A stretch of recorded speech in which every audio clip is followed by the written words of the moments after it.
country walks of a naturalist with his children. EBOOK 1. April. We could not have a more pleasant day, children, for a ramble in the fields than today. It is warm and bright, and the birds are singing merrily, thoroughly enjoying the sunshine. The little lambs are frisking about and running races with each other. Put away lessons then, and we will have a holiday. Oh, said Willie, it will be so pleasant, and I will take 1 or 2 bottles and my gauze net, because we are sure to find something interesting to bring home. Where shall we go? I do not think it much matters where, for there is always much to observe and to admire wherever we stroll in the country. Let us go on the moors then, said Jack, for you know Papa, a little boy in the village, told me the other day he had found a pewit's nest with 4 eggs in, and I should like to try and find one myself. Well, here we are then. We shall have to jump over a drain or 2 in our ramble, and as the banks are soft, it will be necessary to take great care, or we may tumble in. Do you see, there are 2 sand martins, the first I have seen this year. See how fast they fly, now sailing high up in the air, now skimming quite close to the ground. I have not seen any swallows or house martins yet, but no doubt they will make their appearance in a few days. Where do they come from, Papa? Asked May. Because we never see these birds in the winter. You often say, when the spring comes we shall see the swallows, and then they go away again towards the end of summer. Let us sit down on this clump of wood, and I will tell you about the swallows. We have in this country 4 different species of the swallow family which visit us every year. They come to us from Africa. These are the sand martin, 2 specimens of which we have just seen, the swallow, the house martin, and the swift. A very little attention will enable you to distinguish these different kinds. The sand martin is the smallest of the family. As the birds fly by us, you notice that the back part is brown or mouse color, the under part white. The back of the house martin is of a glossy black or bluish-black color. It is white underneath, while the swallow, which is larger than the other 2, has a glossy back like the house martin. But underneath it is more or less tinged with buff, and see, as I speak here is one flying past us. Today is the 12th of April, about the time the swallow generally comes to this country. Now you see clearly enough its color, and you will notice, too, a very marked difference in the form of its tail. See how much forked it is, much more so than the tail of the martin. This forked appearance is produced by the 2 outer tail feathers, which are much longer than the rest. Now I hope you will take notice of these differences, and call things by their right names, instead of jumbling them all up together under the name of swallow. I have not spoken of the swift, which does not visit this country till May. It is the largest of the swallow family, and has the whole of its body, both above and beneath, of a blackish-brown color, except a small patch of dirty white under the chin. But Papa, said Jack, do all these 4 kinds of swallows come from Africa? It is very curious to know how they can find their way backwards and forwards from Africa to this country, and how they come back to the very spots they visited the year before. Indeed, it is a very curious thing.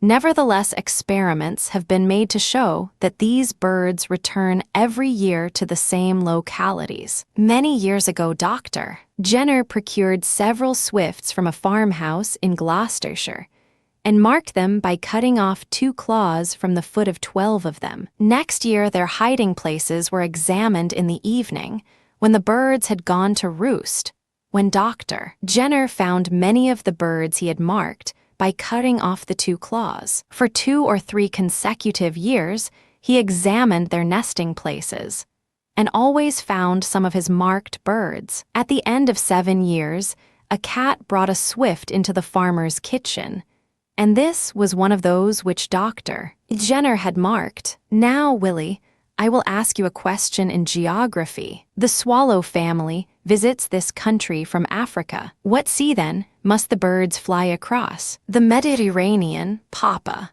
Quite right. And now can you tell me the narrowest part of the Mediterranean Sea? The Straits of Gibraltar. Right again. And there the passage is about 5 miles wide, and at Gibraltar swallows, swifts, and martins are often seen, as well as several other bird visitors of this country. People on board ship have seen swallows a long way from land, passing between Europe and Africa. Sometimes the poor birds are so tired from their flight that they are obliged to rest on the masts, yards, and rigging of the vessels. This often happens when the weather is hazy. Helloa, Jack. What is that splash in the water about 6 yards off? Keep quiet, and we shall see what it was. It is one of my friends, the water voles. I see the rogue, with his large yellow teeth and black eyes. Do you see? He is on the other side of the drain, nibbling away at something. People generally call him a water rat, but he is no relation at all to a rat, nor is he an injurious creature like it. Well, but Papa, said Willie, the lads in the village always kill these water rats, as they call them, whenever they can. I suppose they take them for common rats. Do you say they do no harm? Very little. Water voles will not eat young chickens and ducklings, nor do they find their way into stacks and consume the corn. Their food is entirely confined to vegetables, such as the roots and stems of water weeds. I feel, however, pretty sure that the water vole is fond of beans, and will occasionally do some mischief where a field of newly sown beans adjoins the river or stream, in the banks of which these animals form their holes. I will clap my hands, and off our little friend with his dusky coat starts, diving under the water, whence when he comes out he will probably escape into a hole on the bank. Some day I will show you the skulls of a water vole and a rat, and you will see there is a great difference in the form and arrangement of the teeth, and that the first named animal is not, as I said before, related to the rat. The water vole is really a relative of that interesting creature you have often read of, I mean the beaver. Well, Papa, said Jack, I am tired of sitting here. Let us now go and hunt for peewit's eggs.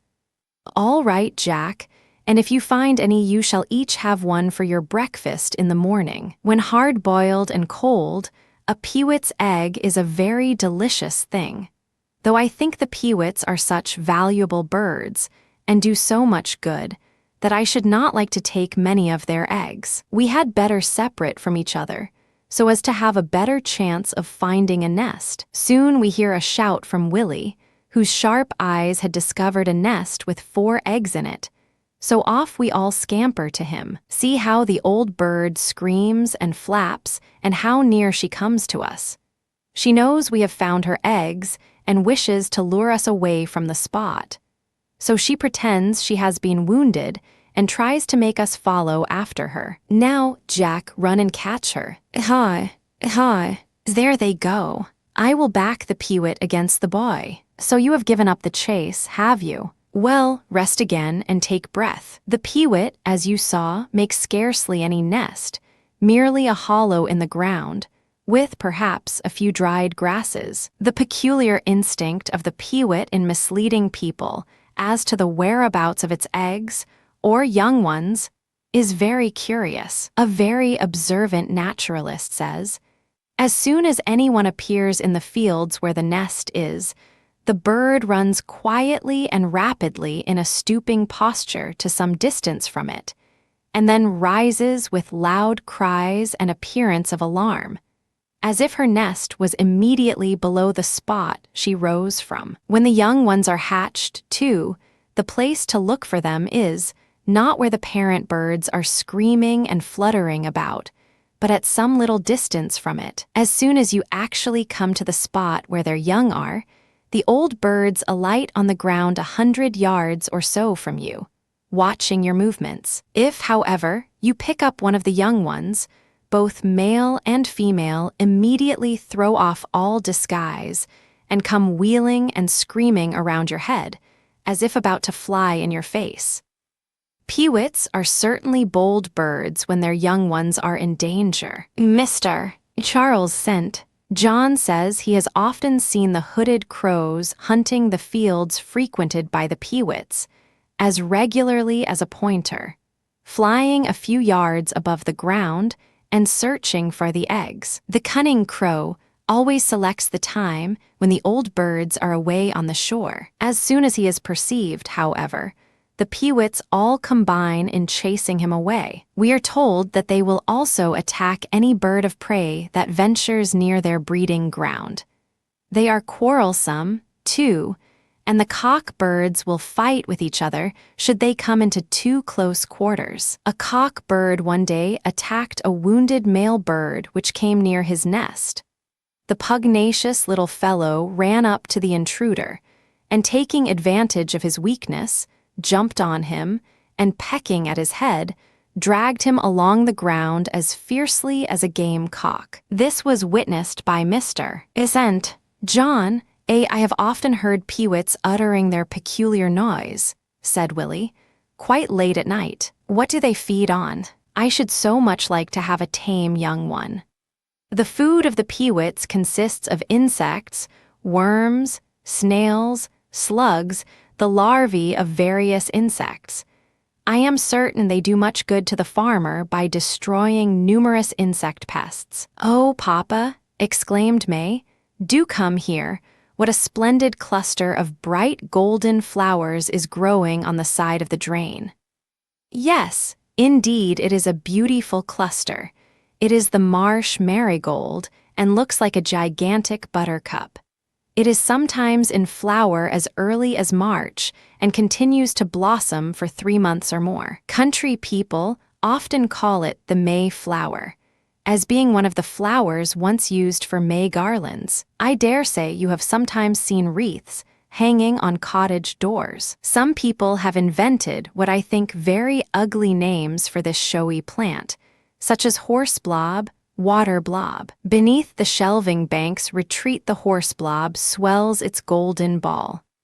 I have somewhere read that the young buds are sometimes pickled and used instead of capers, but I do not think I should like to try them. And what, asked May, are those bright green feathery tufts under the water? They are very pretty, but they do not bear any flowers. No, there are no flowers at present, but in about a month's time you will see plenty. Out of the middle of the feathery tuft there grows a single tall stem with whorls of 4, 5, or 6 pale purple flowers occurring at intervals. Its English name is water violet, not a fitting name for it, because this plant is not at all related to the violet tribe, but is one of the primrose family. So we should more correctly call it water primrose. Its Latin name is Hutenia palustris. It is called Hutenia in honor of a German botanist, Professor Houghton of Leyden. Willie will tell us that the word palustris means marshy, in allusion to the places where the water primrose is found growing. It is a very common plant in the ditches on the moors here, and I will take care to show you its pretty tall stem when the flowers appear. While I was talking to May about the water primrose, Jack espied a sulphur-colored butterfly, and off he set in full chase. He did not, however, succeed in capturing it, for his foot tripped over a molehill and down, he tumbled the beautiful sulphur butterfly, having fled across a wide ditch and escaped. Not far from where he fell there was a thorn bush, and a number of unfortunate moles gibbeted thereon. Some had been killed quite recently, so I took 3 or 4 from the thorn with the intention of taking them home and examining their stomachs to see what they had eaten. In the meantime, down we sat on an adjoining bank, covered with primroses looking so gay and smelling so sweet. Willie then wanted to know the history of the mole, why people generally think it right to kill these animals, and whether they really are blind. May, of course, could not resist the charm of collecting primroses for Mama. The two boys cared more for animals, so I answered their questions about the mole. First of all, I pointed out the amazing strength of its feet, its soft and silky fur, the form of its body so well adapted for a rapid progress through the underground passages it forms. Look, I said, at its soft fur, how it will lie in any direction. Each delicate hair is inserted in the skin perpendicularly to its surface, so that the mole can move rapidly either backwards or forwards with great ease.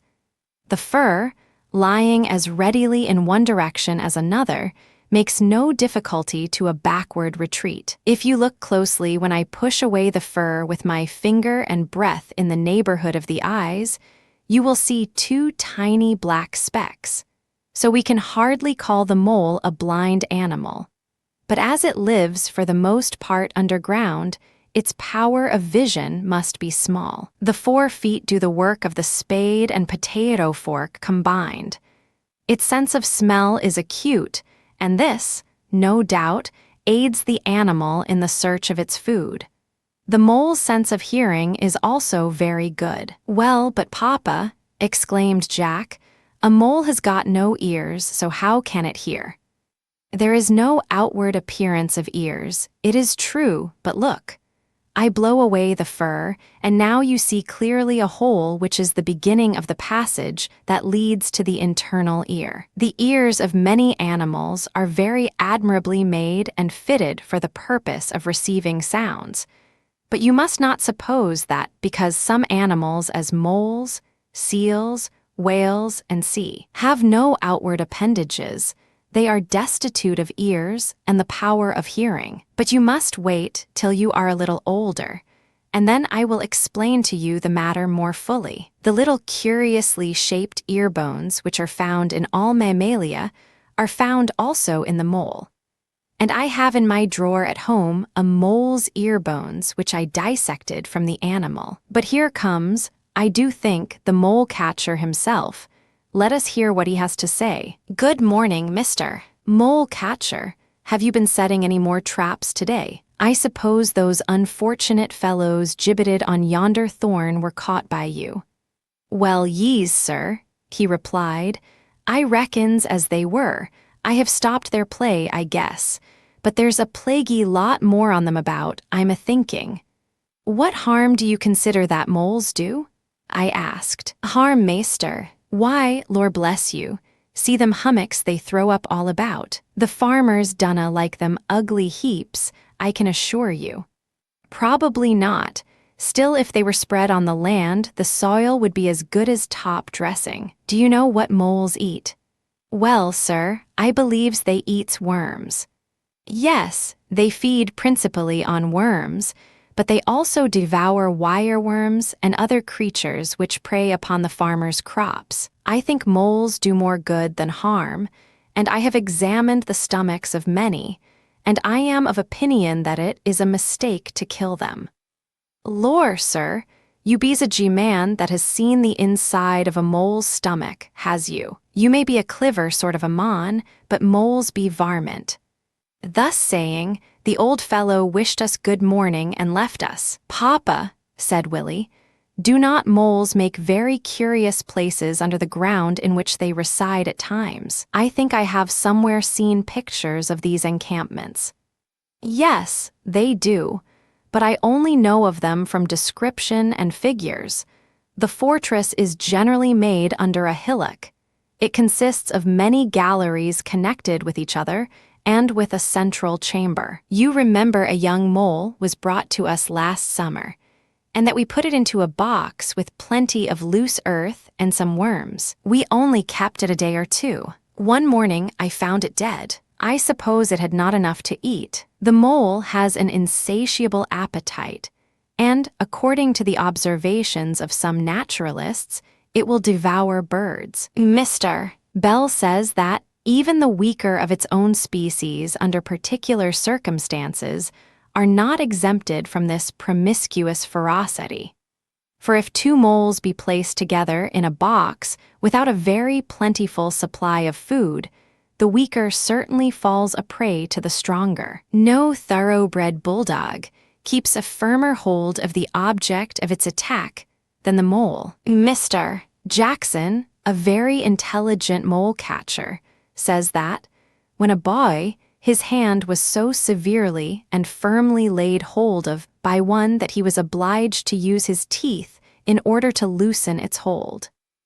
We now proceeded on our ramble, and I espied about 100 yards off a heron on the bank of the Strine. He did not see us at first, but when we got a little nearer, off he flew, with his long legs stretched out behind, and his head bent close to his shoulders. He had evidently been fishing, for we could see the scales of fish on the side of the bank. Willie asked whether herons built on trees, and Jack wanted to know how they managed with their great long legs while sitting on their nests. These birds in the breeding season assemble together and make their nests on tall firs or oak trees.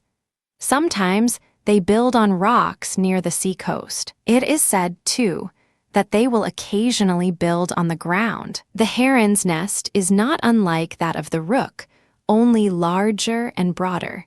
It is made of sticks and lined with wool and coarse grass. The female lays 4 or 5 eggs of a green color. Her long legs are tucked under her. Rooks and jackdaws sometimes take up their quarters near to a heronry.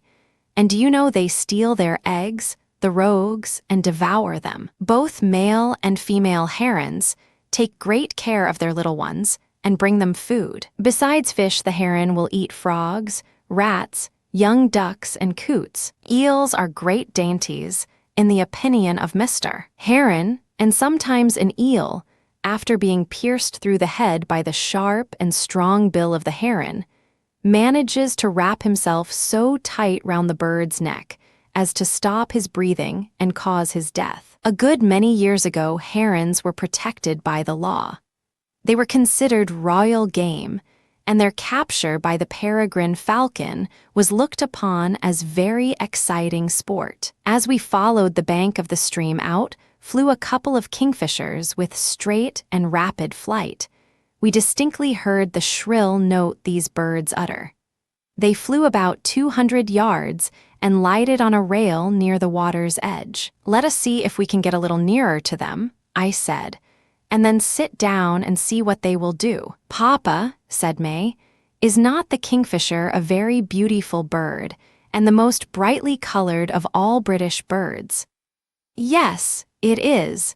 Its splendid colors remind one of the gorgeous plumage of tropical birds, and we have no other British bird with such brilliant colors." "There, did you see that? One of the birds darted off the rail into the water. I have no doubt he has caught a small fish.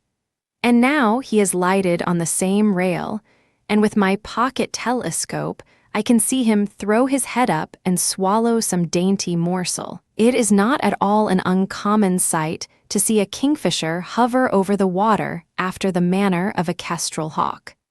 Suddenly, it will descend with the greatest rapidity and again emerge, seldom failing to secure a fish for its dinner. "Did you ever find a kingfisher's nest, Papa?"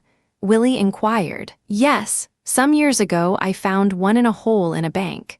There were 4 eggs in it, and I had to put my whole arm into the hole before I got at the nest, which consisted of sand mixed with a great quantity of very small fish bones. The eggs are very pretty, having a delicate pink tinge. The shell is thin, and the form of the egg almost round." "But where," asked Jack, "do the little fish bones of the nest come from?" "I think I have told you that many birds, hawks, eagles, owls, shrikes, and sea, throw up from their crops the indigestible portions of their food. It is not uncommon to find these on the ground in the course of one's rambles. Kingfishers possess this power. They throw up the undigested fish bones and, curiously enough, as it would appear, form them into a nest. There is a kingfisher's nest in the British Museum, which I remember to have seen a few years ago. It has been a disputed point whether the parent bird throws the fish bones up at random into the hole where she is going to lay, or whether she forms them into a nest. The nest in the British Museum was secured at the expense of great patience and pains by the celebrated ornithologist and splendid draftsman, Mr. Good, whose drawings you may one day see in the library of the museum at Eton. This specimen, if I remember right, was of a flattened form and fully half an inch thick. It is said that the kingfisher always selects a hole that has an upward slope, so that, though heavy rains may cause the water of the river bank to rise into the hole, the eggs will be dry. Some naturalists have said that kingfishers do not make their own holes, but use those already made by other animals. Mr. Good, however, is of opinion that kingfishers drill their own holes. The tunnels always slope upwards, as I said. At the further end of the tunnel is an oven-like chamber where the nest is made. The fishbone nest is thought by Mr. Good to be really a nest, and intended to keep the eggs off the damp ground. However, there is difference of opinion on this point, and I reserve my own. We will see if we cannot find a kingfisher's nest sometime this summer. Now, May, what little plant have you got hold of? Indeed, I don't know, Papa, but it is a very curious little plant. I gathered it at the bottom of that hedge bank. Ah, I know it well, and a little favorite it is too. It is the merrily. You see, it is about 5 inches high, with pale green flowers and leaves. The flowers are arranged in heads of 5 each, namely, 4 on the side and 1 on the top. It has a delicate musk-like odor, very pleasant and refreshing. Take a few specimens home and put them in water with your primroses. Mamma, I know, is very fond of the pretty little merrily. Oh, Papa, exclaimed Willie, look at the bottom of this drain. What is that strange-looking insect crawling slowly about at the bottom? I see. It is a water scorpion, a very common insect in these drains on the moors. Indeed, it is common everywhere. Let us catch him and take him home for examination. He is a queer-looking creature, with a small head and pointed beak. His forearms are something like lobster's claws. His prevailing color blackish-brown, like the mud upon which he crawls. His body is very flat, and ends in 2 long stick-like projections. Underneath these horny covers of the creature may be seen his 2 wings. He is an aquatic murderer, inserting that pointed beak into the body of some other insect, and holding his victim in his lobster-like forearms. Fatal embrace, he sucks out the juices of the struggling prey. Kirby and Spence say that some of the tribe of insects to which the water scorpion belongs are so savage that they seem to love destruction for its own sake. A water scorpion, which was put into a basin of water with several young tadpoles, killed them all without attempting to eat one. The tail projections, I ought to tell you, are connected with the insect's breathing. They are protruded out of the water and conduct the air to the spiracles at the end of the body, about which I must tell you more at another time. The eggs of the water scorpion I have frequently found. They are of an oval form, with 7 long hair-like projections at one end. But it is time to go home. Our walk today is over. Let us look forward to another holiday and another country ramble. Walk too. April. We will walk today along the side of the canal bank as far as the aqueduct, then take the Duke's Drive and home by Lubstree Park. We shall find lots to see and to admire in the course of our ramble. We notice plenty of those beautiful balls of green jelly, Ophrydium versatile, in the clear water of the canal which, you know, we see every spring. These balls vary in size from that of a pea to that of Jack's fist.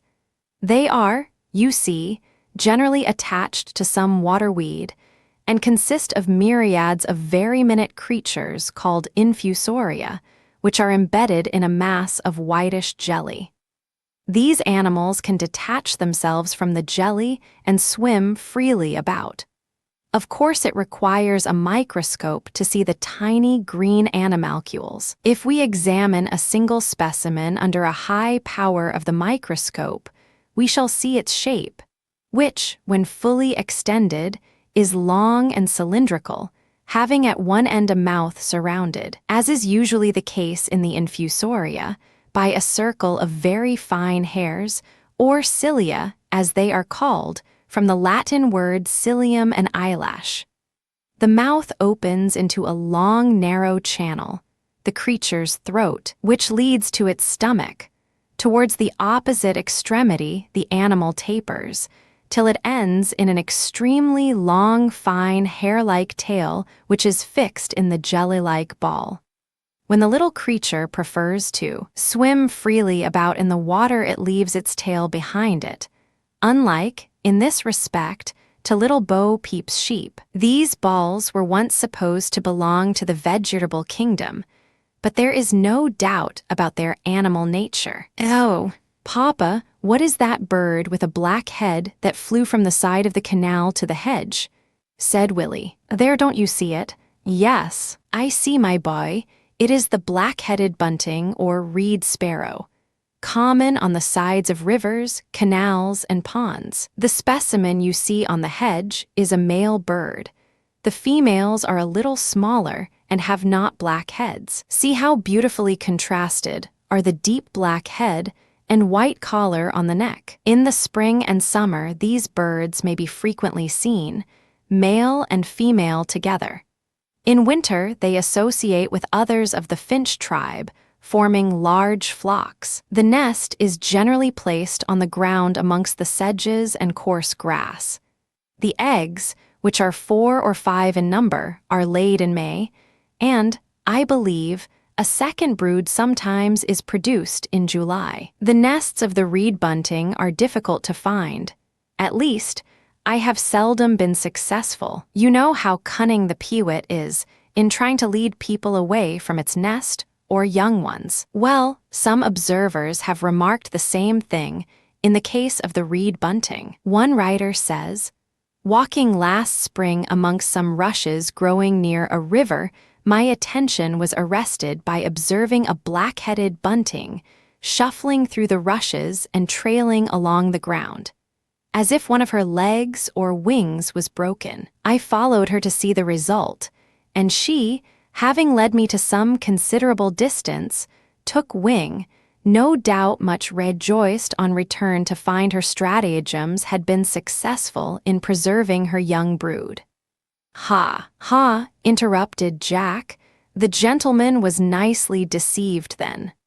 "No, not entirely, because he goes on to say he afterwards found the nest, which had 5 young ones in it. One thing more I ought to tell you.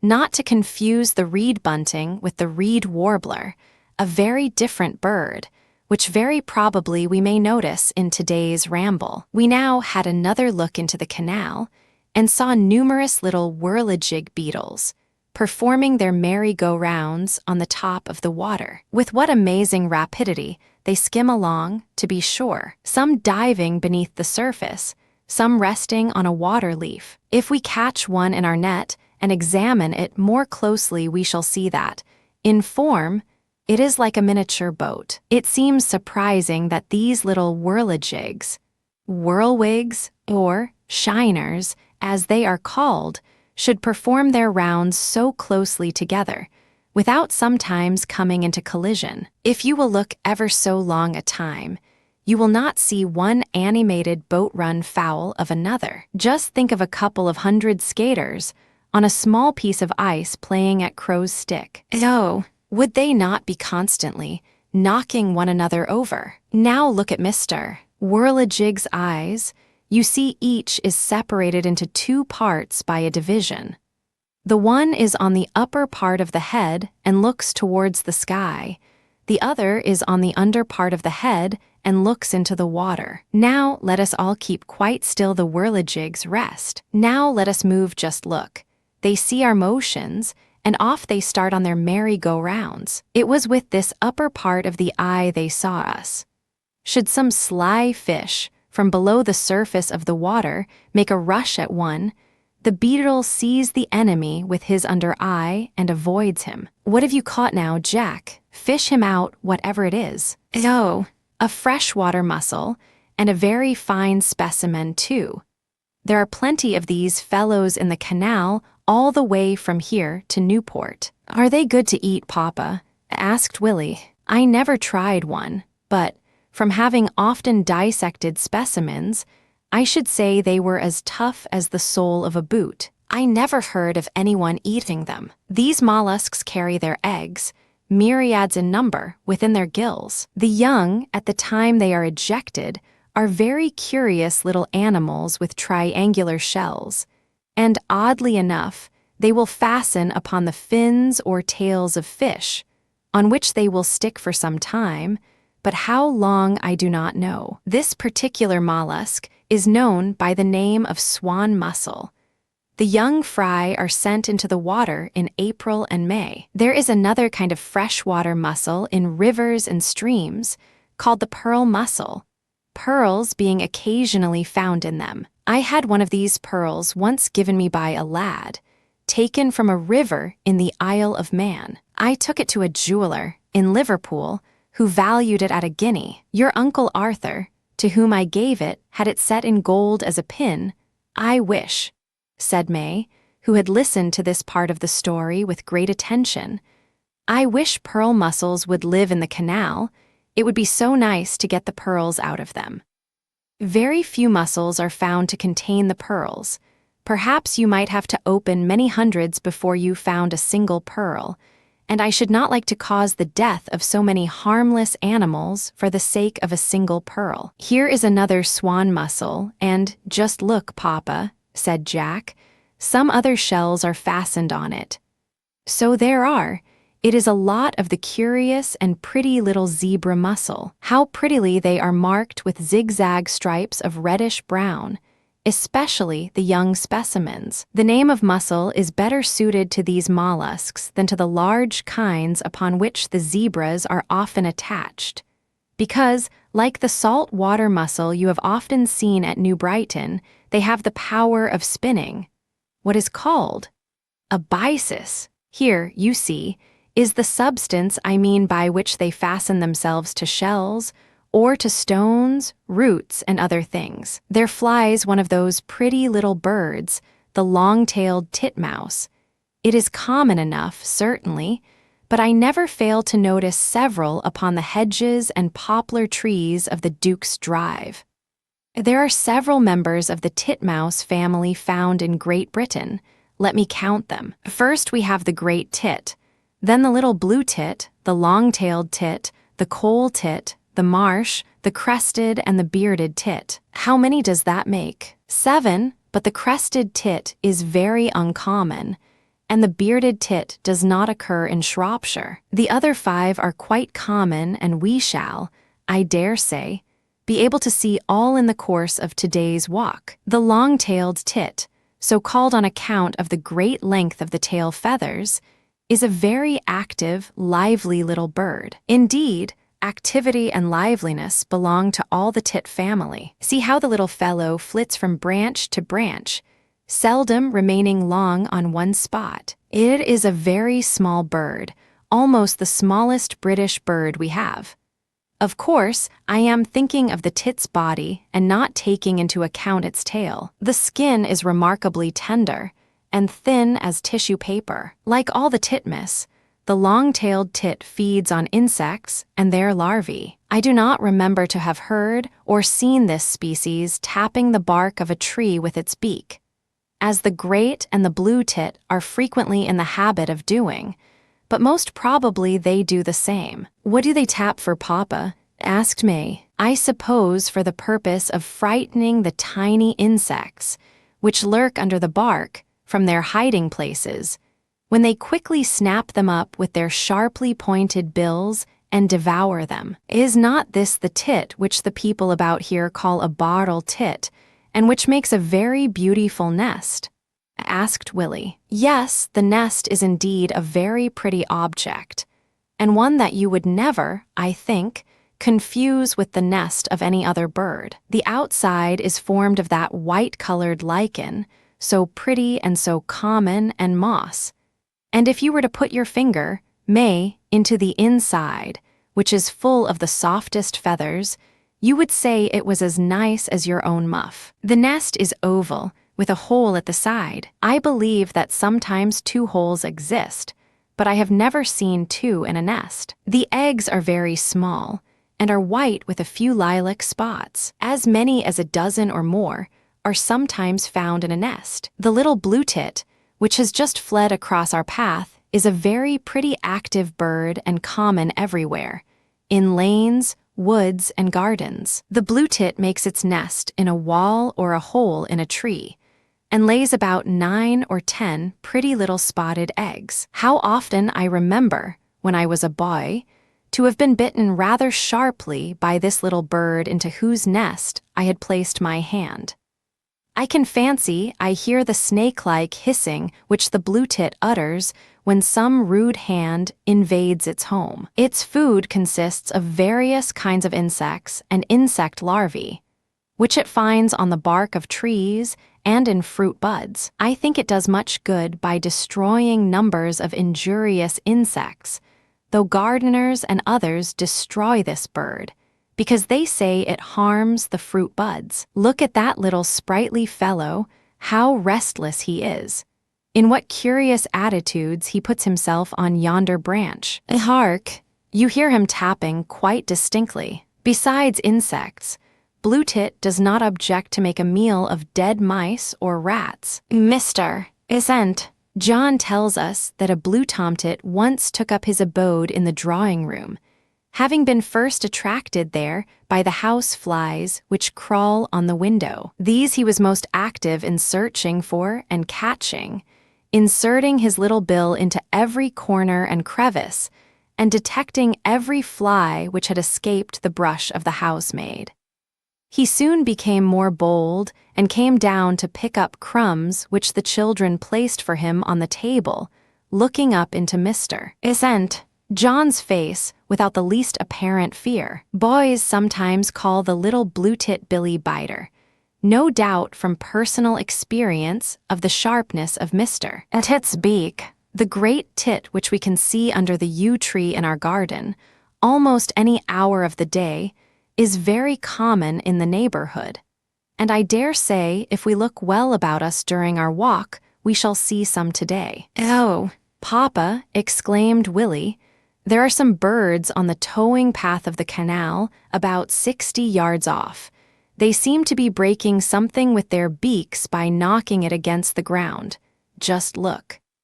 Yes, they are thrushes, and I can tell you what they are doing and what we shall find when we come up to the spot. We shall see several broken snail shells, helix, which the thrushes find on the grassy slopes of the canal bank, and then bring up to the path in order to get at the animals inside the shells by breaking them against the hard ground and stones. There, as I told you, you see at least a dozen broken snail shells. I am sure the thrushes do a great deal of good by destroying both snails and young slugs, and it is a pity their labors are not more appreciated than they are. Lads in the village and great-grown men from the collieries are continually hunting for the nests, eggs, or young of thrushes, and many other useful birds, which they wantonly destroy. Now we get on the Duke's Drive, and there, on a branch of a poplar tree, I see the great tit. Look at him, he is the king of the titmus,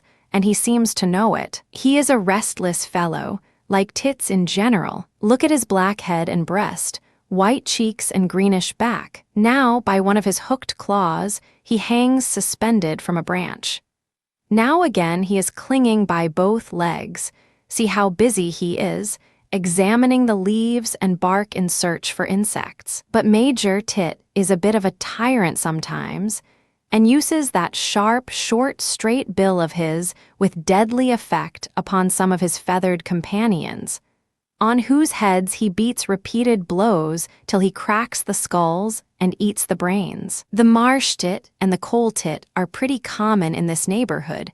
We may often notice them in our walks. If Willie were to get over the hedge with his net and dip it amongst the weeds of the pool, I dare say he will succeed in catching a few water insects, which he can put in his bottle and bring to me. Of course, the boy was delighted at the idea of dabbling with his net in the water. Boys generally get immense fun from such amusement, and their clothes frequently not a little dirt. A weedy pond is a grand place for naturalists, and various are the beautiful and strange forms of animal life which are found there. Dipping amongst the duckweed and water crowfoot is always attended with numerous captures, and Willie's bottle was soon full of active little creatures. Let us see what it contains. A large beetle is very conspicuous amongst the contents, now rushing to the top of the water, now sinking to the bottom,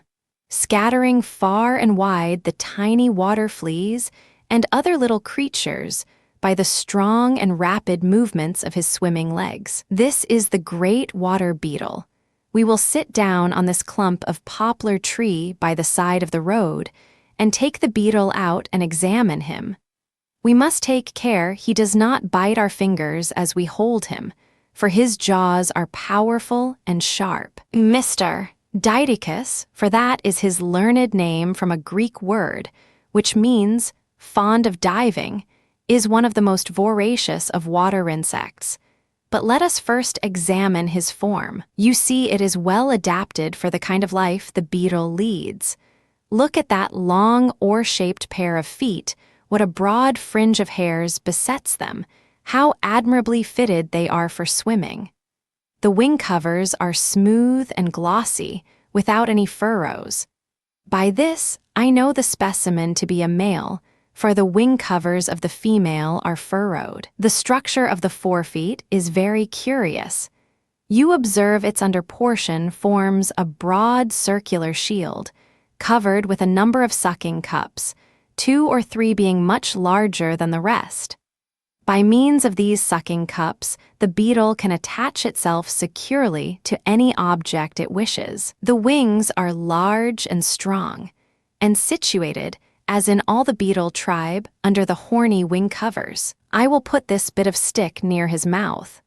There, Jack, you see his strong jaws, and great use he can make of them, I can tell you. If Willie were to put one of these beetles into his aquarium with his favorite sticklebacks, he would soon have cause to lament the untimely loss of some of them. Woe betide the unfortunate fish, or newt, that is once caught by the strong jaws of this freshwater tyrant. I have seen Mr. Didicus rush upon a full-grown newt, and no twistings and writhings could free the victim from the fatal embrace. They will attack young gold and silver fish, and Mr. Frank Buckland has told us of the sad havoc these water beetles do to young salmon, as witnessed by himself in a pond in Ireland. The forefeet, you see, are strong but small. The beetle uses them as claws in seizing its prey and conveying it to the mouth. A young and tender fish, you can easily imagine Mr. Didicus would very readily devour, but he will attack beetles as large and even larger than himself, seizing them on the underside where the head joins the body, the only soft place in a beetle. Dr. Burmeister, a naturalist who paid great attention to insects, tells us that he once kept a beetle related to the great water beetle, and saw it devour 2 frogs in the space of 40 hours. After the eggs are laid, which always takes place in the water, the larvae are hatched in about a fortnight. In time, I do not know how long these larvae grow to the size of about 2 inches in length, and queer fellows they are, and very voracious and formidable looking. Now, Willie, lend me your net, and I dare say we shall soon secure a specimen. What have we here? How the pond swarms with water fleas. Oh, here is a treasure. What can it be? A long, animated thread of glass. We will put it into a bottle by itself, and I will tell you about it afterwards. Splash goes the net again, but no water beetle larvae. Never mind. What does the child's songbook say? A capital little verse to remember, so we will try again. And there now we are rewarded by the capture of a Didicus larva, a creature with a long body in some respects, reminding one of a shrimp. Oh, look at his jaws, how wide he opens them. You see that the last segment of the body is provided with a long pair of bristly tails, by means of which the creature can suspend itself at the top of the water. I have often kept specimens of these larvae in vessels of water and noticed their predaceous habits. They feed on the larvae of other water insects, but are not able to destroy fish, not being furnished with jaws or bodies nearly so strong as the perfect insect itself possesses. When the larva wishes to turn into its pupa state, it makes a round hole in the bank of the pond it inhabits, and there undergoes its change, turning into a full-grown beetle in about 3 weeks' time. "Papa," said Willie, "I have often caught beetles that remind me of the great water beetle, but they are not so large. What are they?" "They belong to the same family as the great water beetles and are called columbeates, Acilius, cybister. I do not know that they have any English names. Come, we have dabbled in this pond long enough for the present. Let us proceed on our walk." "Well, but Papa," said May, "you have not told us what that long worm-like creature is in the separate bottle. Do let us look at it again." "Oh, really it is a curious creature. Why it is as transparent as glass, now it jerks itself about. Now it floats without motion in mid-water. What is it?" "I am inclined to think," said Willie, "judging from its wriggling, jerking motions that it must be the larva of some kind of gnat." "Right again, my boy, it is the larva of a gnat, and one known to naturalists by the name of Corythra. You see there are 11 divisions or segments in the body. The head is of strange form, and near the mouth are 2 hooked arms which spring from the middle of the forehead and bend down in front of the mouth. With these weapons, the Corythra larva seizes its prey and crushes it between 2 rows of sharp spikes placed under the mouth. After being bruised, and mangled by this apparatus, the prey is ready to be swallowed. "But what," asked Jack, "are those 4 curious black bodies, one pair near the head, the other pair near the tail of the animal?" "They are air sacs, and are connected with the breathing or respiration of the larvae. Some have supposed that they serve the same office as the swimming bladder of certain fish, which being compressed or dilated at will enables the creature to remain still in midwater or to rise or sink in it. After a time, the larva changes to a pupa, in which state it lives without eating for a few days, and then turns into a gnat. We now proceed on our walk and come to a part of the road which has a plantation on either side. We see a little active creature crossing the road and at once recognize a weasel. Let us keep quite still and silent, and we shall, I dare say, have an opportunity of watching it for a short time. Just look at him, how nimbly the little creature runs along.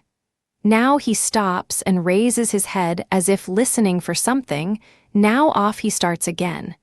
He is evidently hunting, and probably is on the scent of a young rabbit, rat, or field mouse. See, he has caught something on the grass near the hedge. What has he got in his mouth? It is a small rat, I think. Now he throws his flexible body over it and gives it 1 or 2 bites. Now, Jack, run up and catch him. He is off like a shot. You must not think to catch a weasel asleep. I often see these little animals in my rambles, and always stop to witness their extraordinary activity. Weasels will sometimes climb trees and surprise some unfortunate bird on her nest. They are fond of eggs, and a bird's young brood are very dainty morsels. They will also eat moles and are sometimes caught in mole traps. An excellent observer mentions a case of a mole trap having been found many years ago with 2 weasels in it. They had been hunting in the moles' runs, had come in opposite directions, and by a curious coincidence, must have both sprung the trap at the same instant. Weasels are generally classed as vermin and killed on all possible occasions. I think it is often a mistake to destroy them.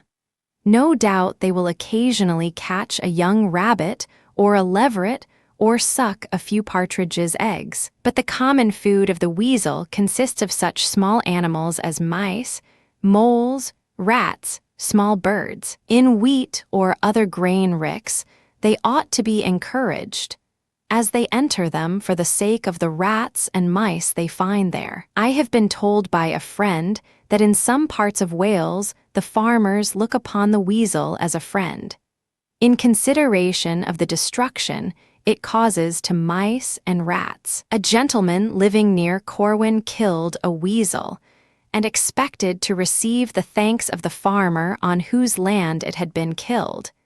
He was surprised to find that the farmer was by no means grateful. In this respect, I think the Welsh farmers are wiser than the English ones. Hawks sometimes prey upon weasels. Mr. Bell tells a story of a gentleman who was riding over his grounds, once having seen a kite pounce upon some object on the ground and rise with it in his talons. In a few moments, the kite began to show signs of great uneasiness, rising rapidly in the air, or as quickly falling, and wheeling irregularly round, whilst it was evidently trying to force some hurtful thing from it with its feet.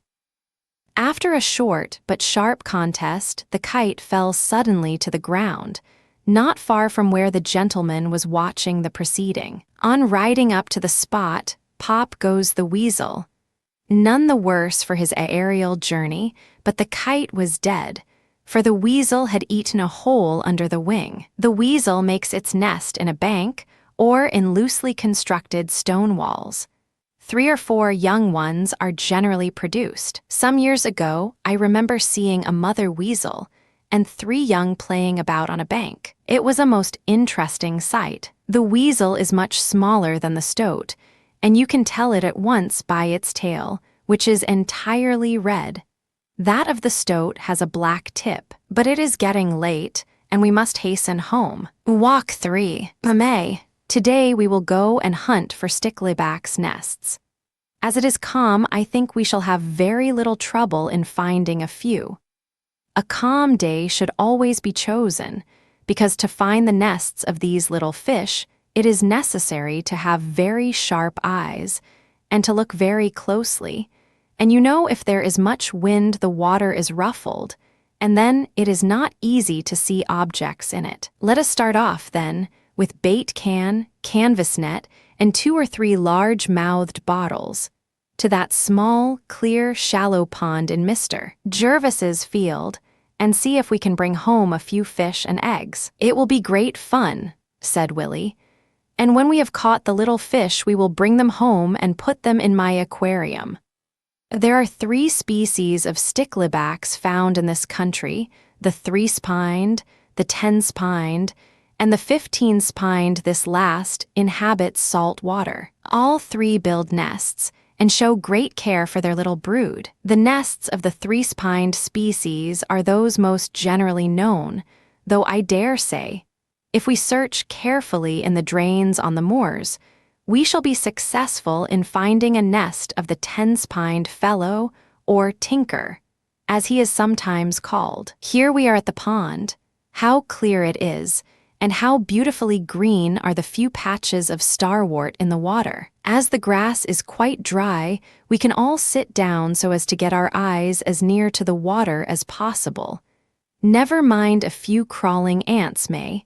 If they bite you, I shall not feel it. Ah, do you see that little fellow with crimson breast and eyes like emeralds? He sees us, for look how disturbed he seems. Now he darts away and hides under a weed, but soon returns to the same spot. It is pretty certain he has a nest close by. I will put my walking stick into the water near him. Well, actually, the brave little fellow is not the least frightened. See, he bunts his nose against the stick, and is very angry. He is afraid of some danger to his nest. This makes him so bold. Now I have made out where the nest is. It is close under him. Do you see a few small holes in the mud at the bottom of the water? No, you don't see anything. Well then, give me my stick and I will point them out. There now, do you see what I mean? Yes, you do. That is all right. Let us get the nest out of the water, said Jack. Have patience. Let us watch what the fish is doing. See, he is busy fanning away with his tiny fins directly over the nest. What is he doing that for? Said Willie. The quick movements of his fins bring fresh currents of water to the eggs or little fry that may be within. Zah, did you see that? Another fish came near the nest. How furiously our brave soldier charged him, how quickly the intruder retired. I do not think he will dare to approach so near again for a long time.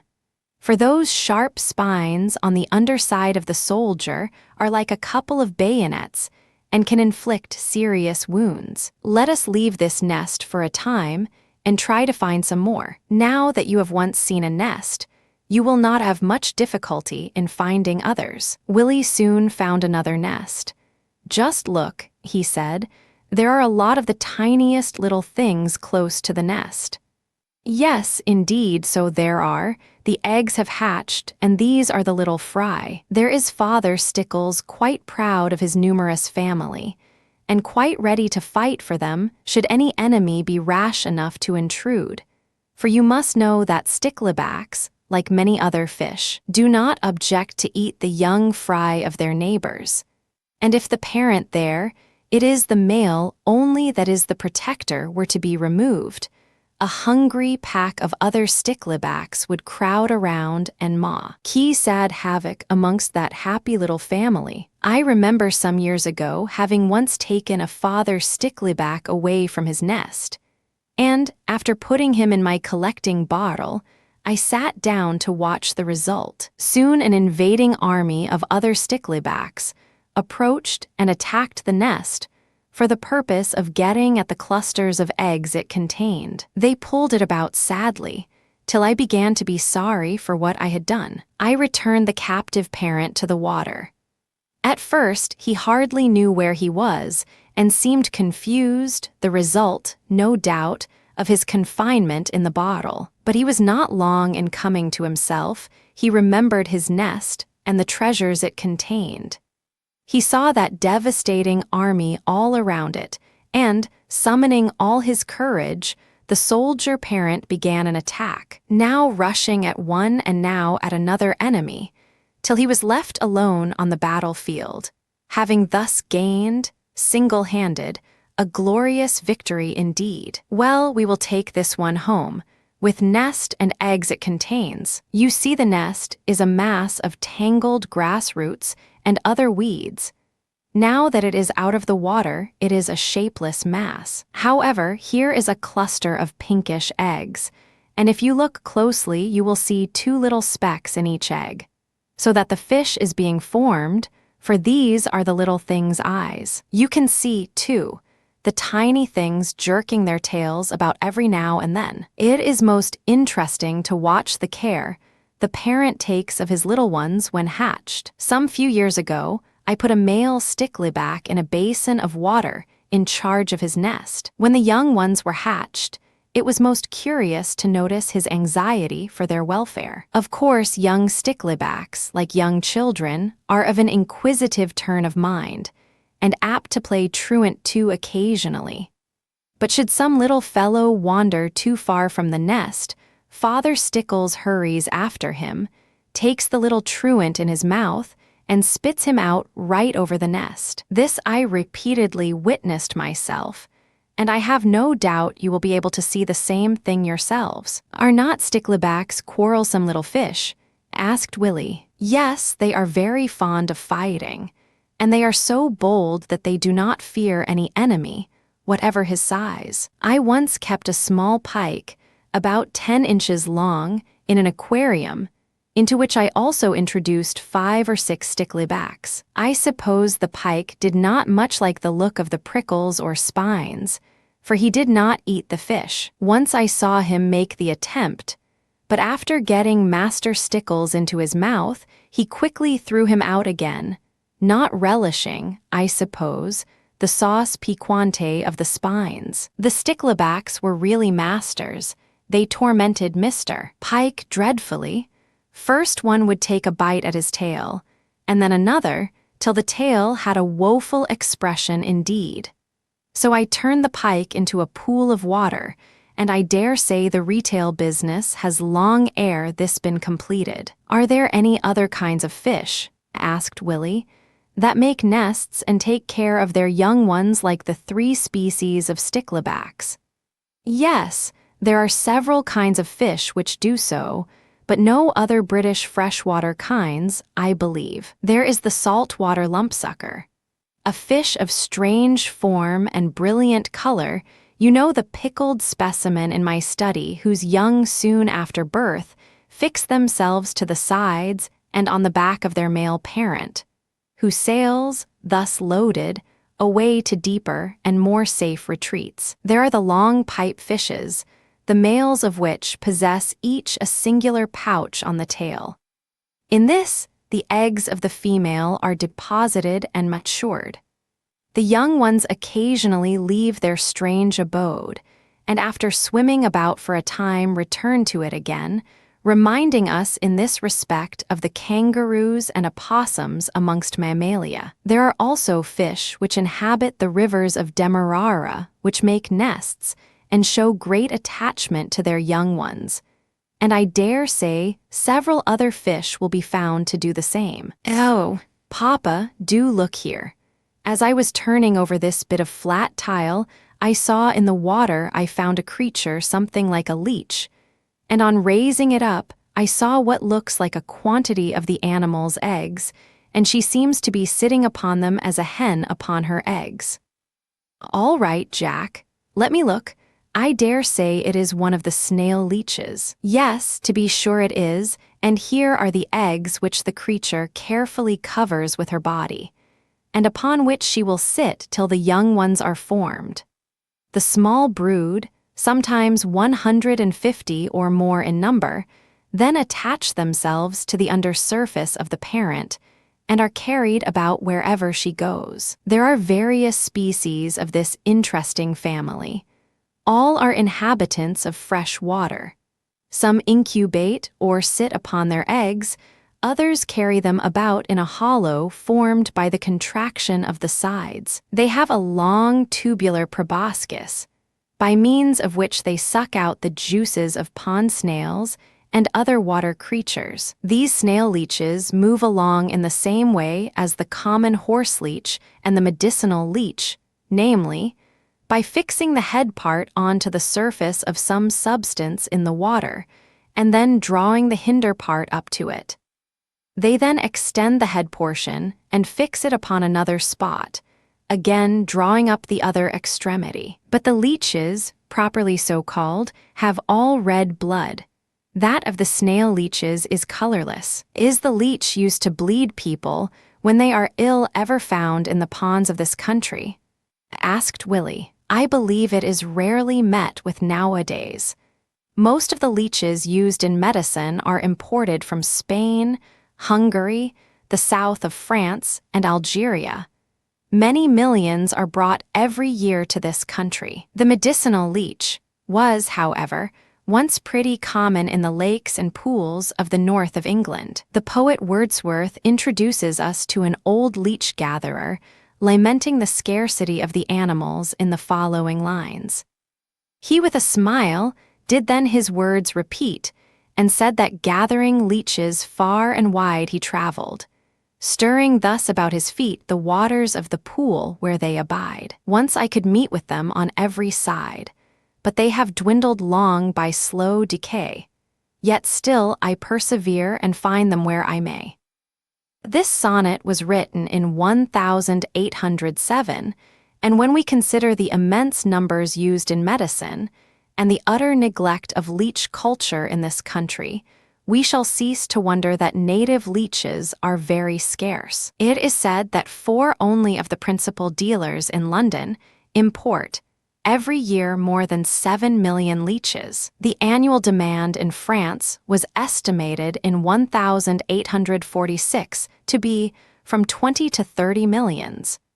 Paris requiring 3 millions a year. "I should be very sorry, Papa," said Jack, "to walk about like the old man in the lines you quoted just now, with bare legs in the water, making them a bait for leeches. Zugh, it is horrible to think of. They must suck a good deal of blood from the man's legs. There is nothing like being used to a thing, and when you remember that many people derive their whole support from the leeches they gather, you will not wonder that they do not fear a few leech bites. I do not suppose they lose much blood. No doubt the gatherers pick them up pretty quickly and put them into their collecting cases. Besides, the chief flow of blood from a leech bite occurs after the leech has been removed. The flow is encouraged by the application of warm fomentations, but the cold water of a pool would stop the flow of blood in the case of the man's legs. We ought to be thankful for the existence of an animal which is of such immense service to mankind. I suppose it was the appreciation of their value in medicine that induced French ladies, about 45 years ago, to regard leeches with especial favor. Many people remember the Cochin China mania and the sea anemone mania. But May, what will young ladies say to the fact that in 1824 there existed in France a mania for leeches? The most enthusiastic admirer of Cochin fowls or sea anemones would never have thought of carrying her admiration of her pets so high as to wear on her dress figures of these animals. But we learn from a French writer that there might have been seen at that period elegant ladies wearing dresses a la Brausseis, on the trimming of which were imitations of leeches. Brausseis, you must know, was a physician, no doubt a fashionable ladies' doctor, and a great patron of leeches. "What," asked Willie, "are the leeches I often find in the drains on the moors and in other places?" "I have no doubt you often find these kinds. There is a small leech, the commonest of all, called nepheles, whose little oval cocoons are so frequent on the undersides of stones in the water and on water plants. I will soon find a few cocoons. Look here, under this bit of brick tile are 5 or 6. They now contain eggs, as I will show you, by slitting open the case with my penknife. These gradually change to young leeches, which find their way out of the cocoon through one or other of the 2 openings at either end. Then there is the horse leech, and another very similar to it, called olistoma, which means having a mouth as wide as a hall. It has no English name, but we may give it one if you like, and call it the hall-mouthed leech. Its mouth is capable of great stretching, and can readily take in huge earthworms nearly the size of itself. I once witnessed a curious sight. I put a couple of hall mouths into a glass vessel of water, and introduced also a great fat lobworm. Each leech seized the worm, the one took the head, the other the tail. As the worm got gradually swallowed, the 2 leeches came to very close quarters, and at last touched. What was to happen? Would they twist and writhe about and break the worm, and so share the grub between them? No, the one fellow quickly proceeded to swallow his antagonist. I watched him carefully, and he succeeded in getting down the red lane about an inch of his companion. But whether he did not like the taste, or whether he had qualms of conscience for taking such unfair advantage of a near relation, I know not.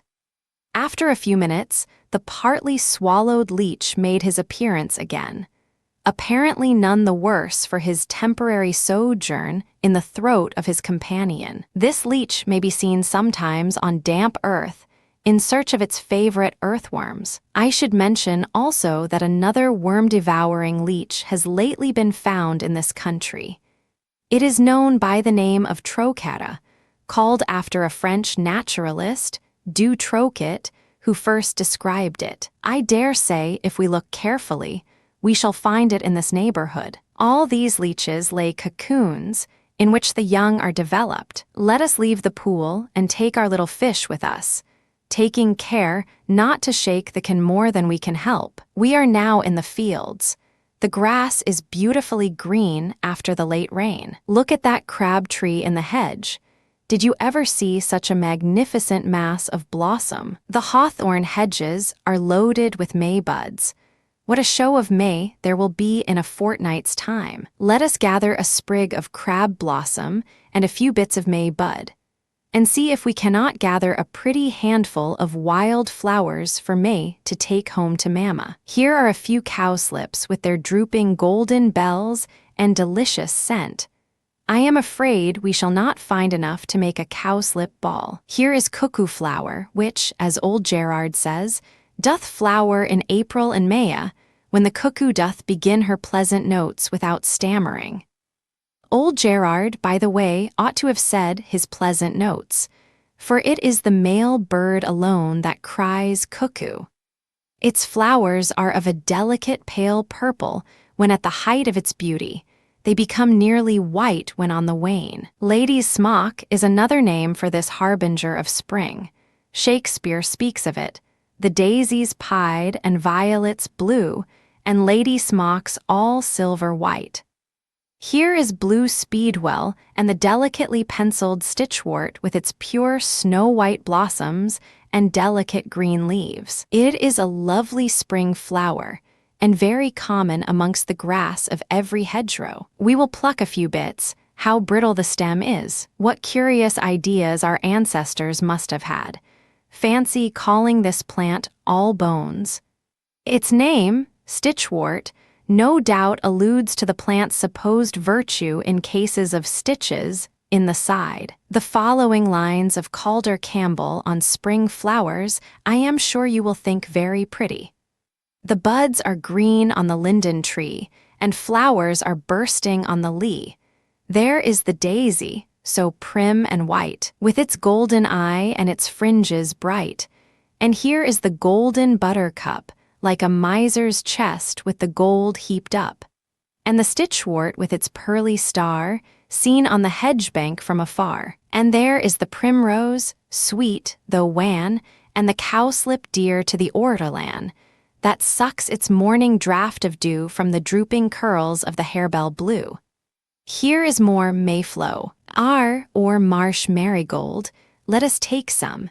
It will make a bright show in our wildflower cluster. We will put a sprig or two of copper beech, with its rich brown leaves, which we can get from the garden, 2 bits of lilac, purple, and white. And though the nosegay is common, it is still very beautiful, and Mama will put it in her best vase and give it a place in the drawing room for those to admire who have hearts to admire the wild gifts of nature. Why, Jacko, what are you grubbing up in that ditch? I am not grubbing up anything, said Jacko, but here are a lot of black creatures, lively enough when you stir them up. I suppose they must be tadpoles. Tadpoles, Jack, unquestionably, but are they the young of the toad or the frog? Let me see. Well, it is not easy to say which in their present stage. A tadpole is so like a tadpole, whether the young of frog or toad. If you had found the eggs, which you might have done earlier in the year, there would have been no difficulty in saying whether they belonged to a toad or a frog.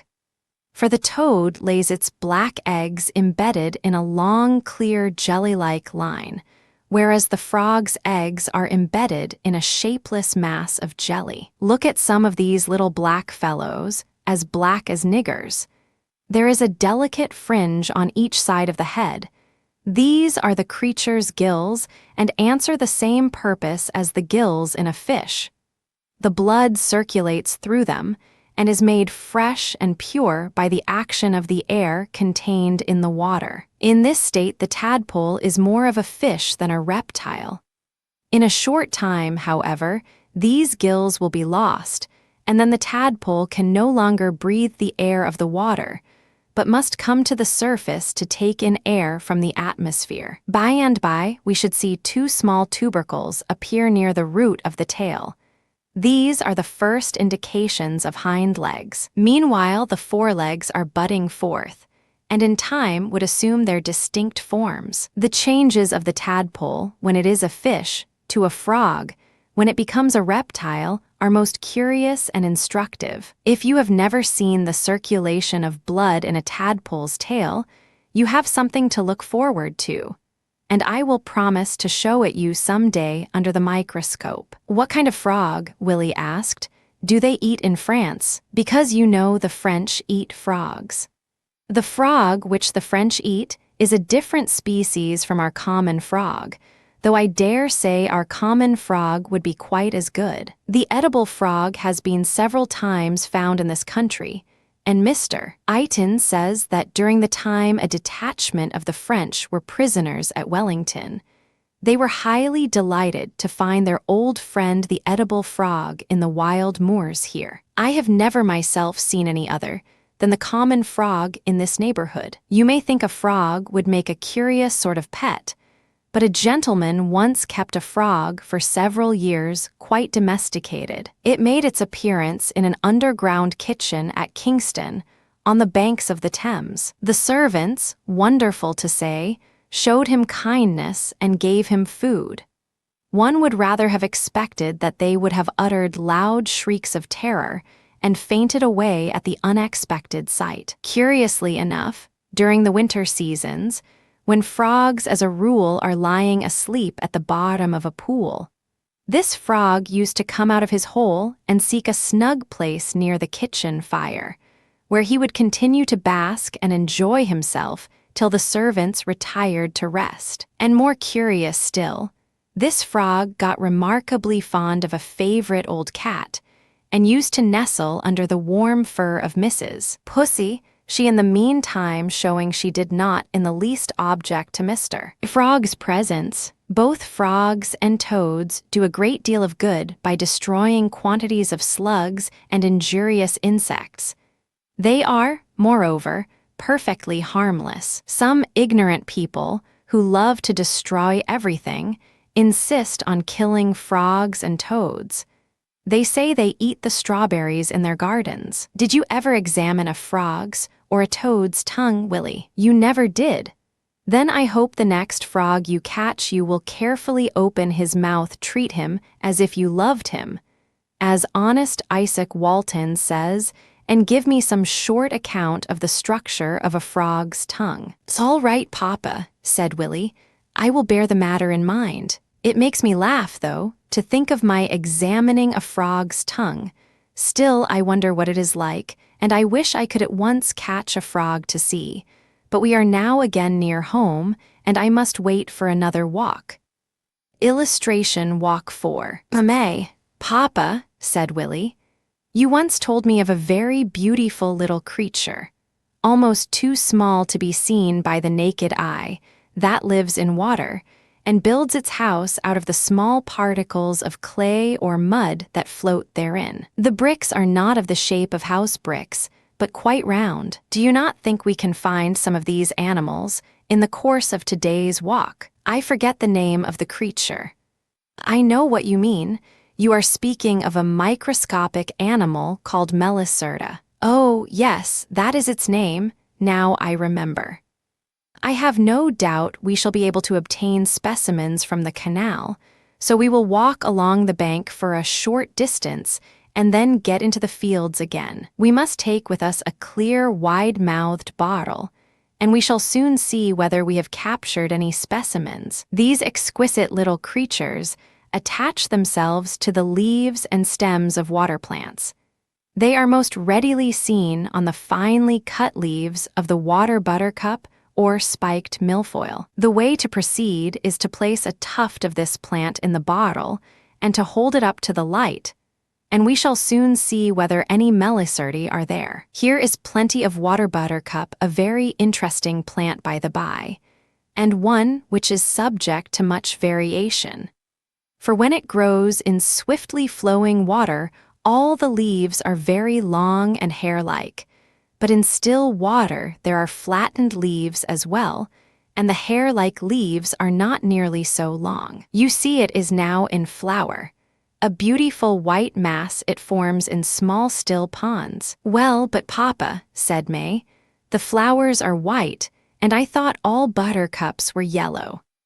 Nearly all the buttercups have yellow flowers, but there are 2 British species which have white blossoms, namely, this one and the little ivy-leaved buttercup, or crowfoot, as it is often called, which is found either in the water or near the water's edge. Though the ivy-leaved crowfoot is generally regarded as a species, I think it is only a variety of the one we are now looking at. Now I fish a plant out with my stick and nip off a tuft of hair-like leaves and pop it into the bottle. Have I anything here? No doubt the microscope would show countless numbers of minute animalcules, but I detect no melicerte. Let us try again. I nip off another tuft. There, do you see 1, 2, 3, 4 little things sticking almost at right angles to some of the leaves? No, you see nothing. Well, perhaps not, for your eyes are not so accustomed to these things as mine are, but I will take out my pocket lens. There, surely you see that one close to the side of the bottle, do you not? Oh yes, you see what I mean.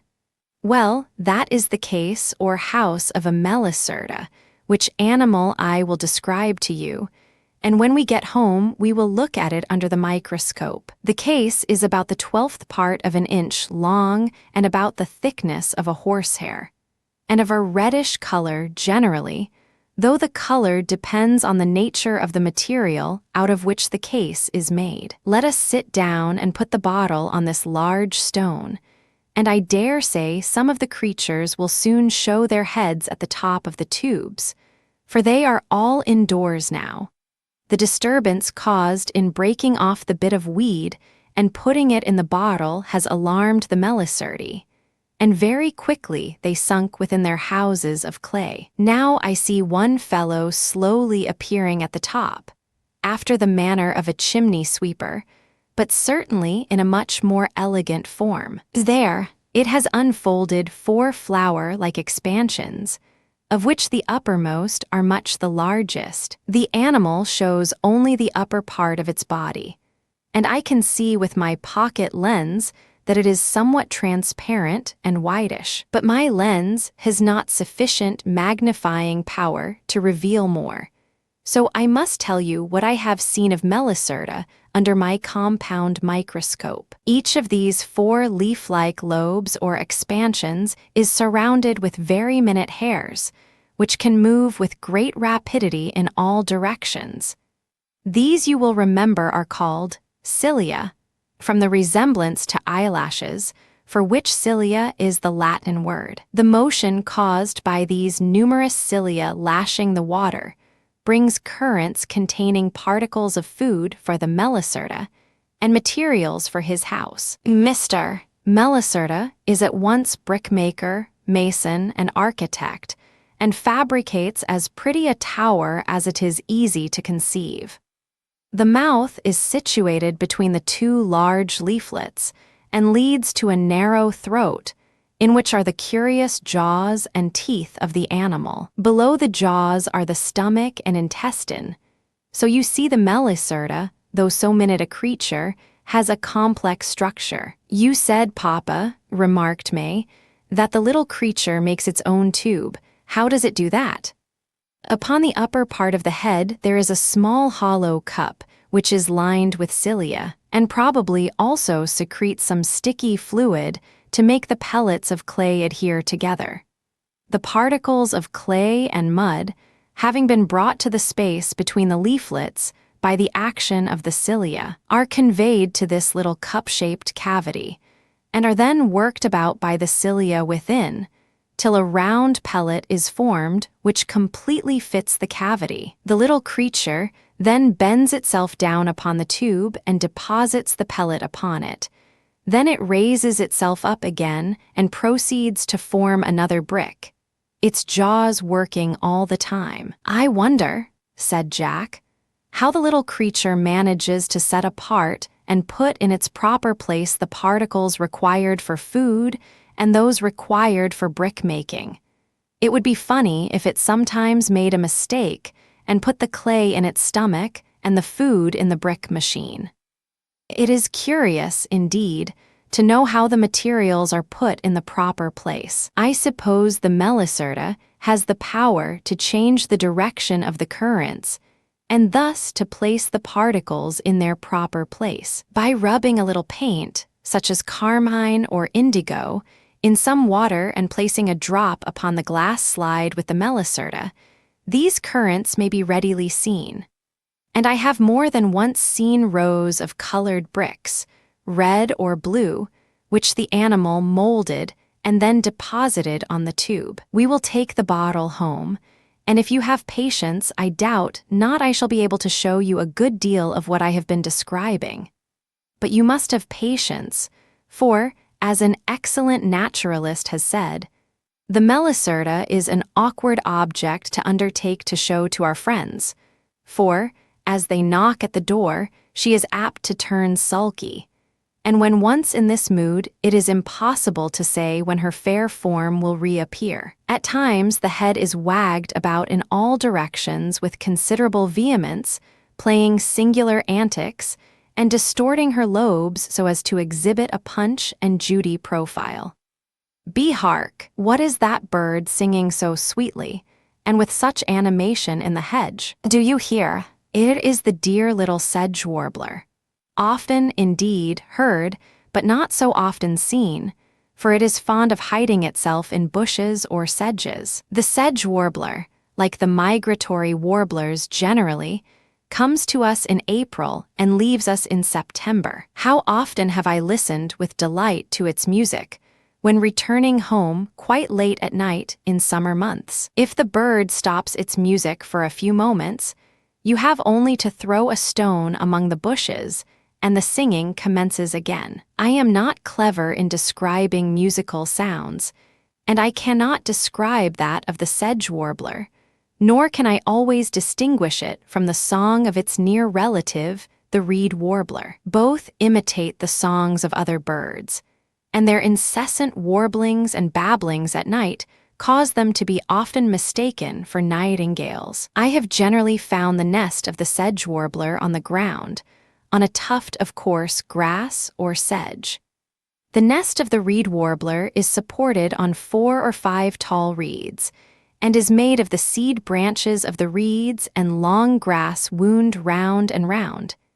It is made deep, so that the little eggs are not tossed out when the reeds are shaken by the high winds. Hark! There is the cuckoo. How clearly he utters cuckoo. Cuckoo, he is not far away. Some people can imitate the well-known note so well as to deceive the bird and bring it near the place where they are hiding. Your Uncle Philip only the other day made a cuckoo respond to him.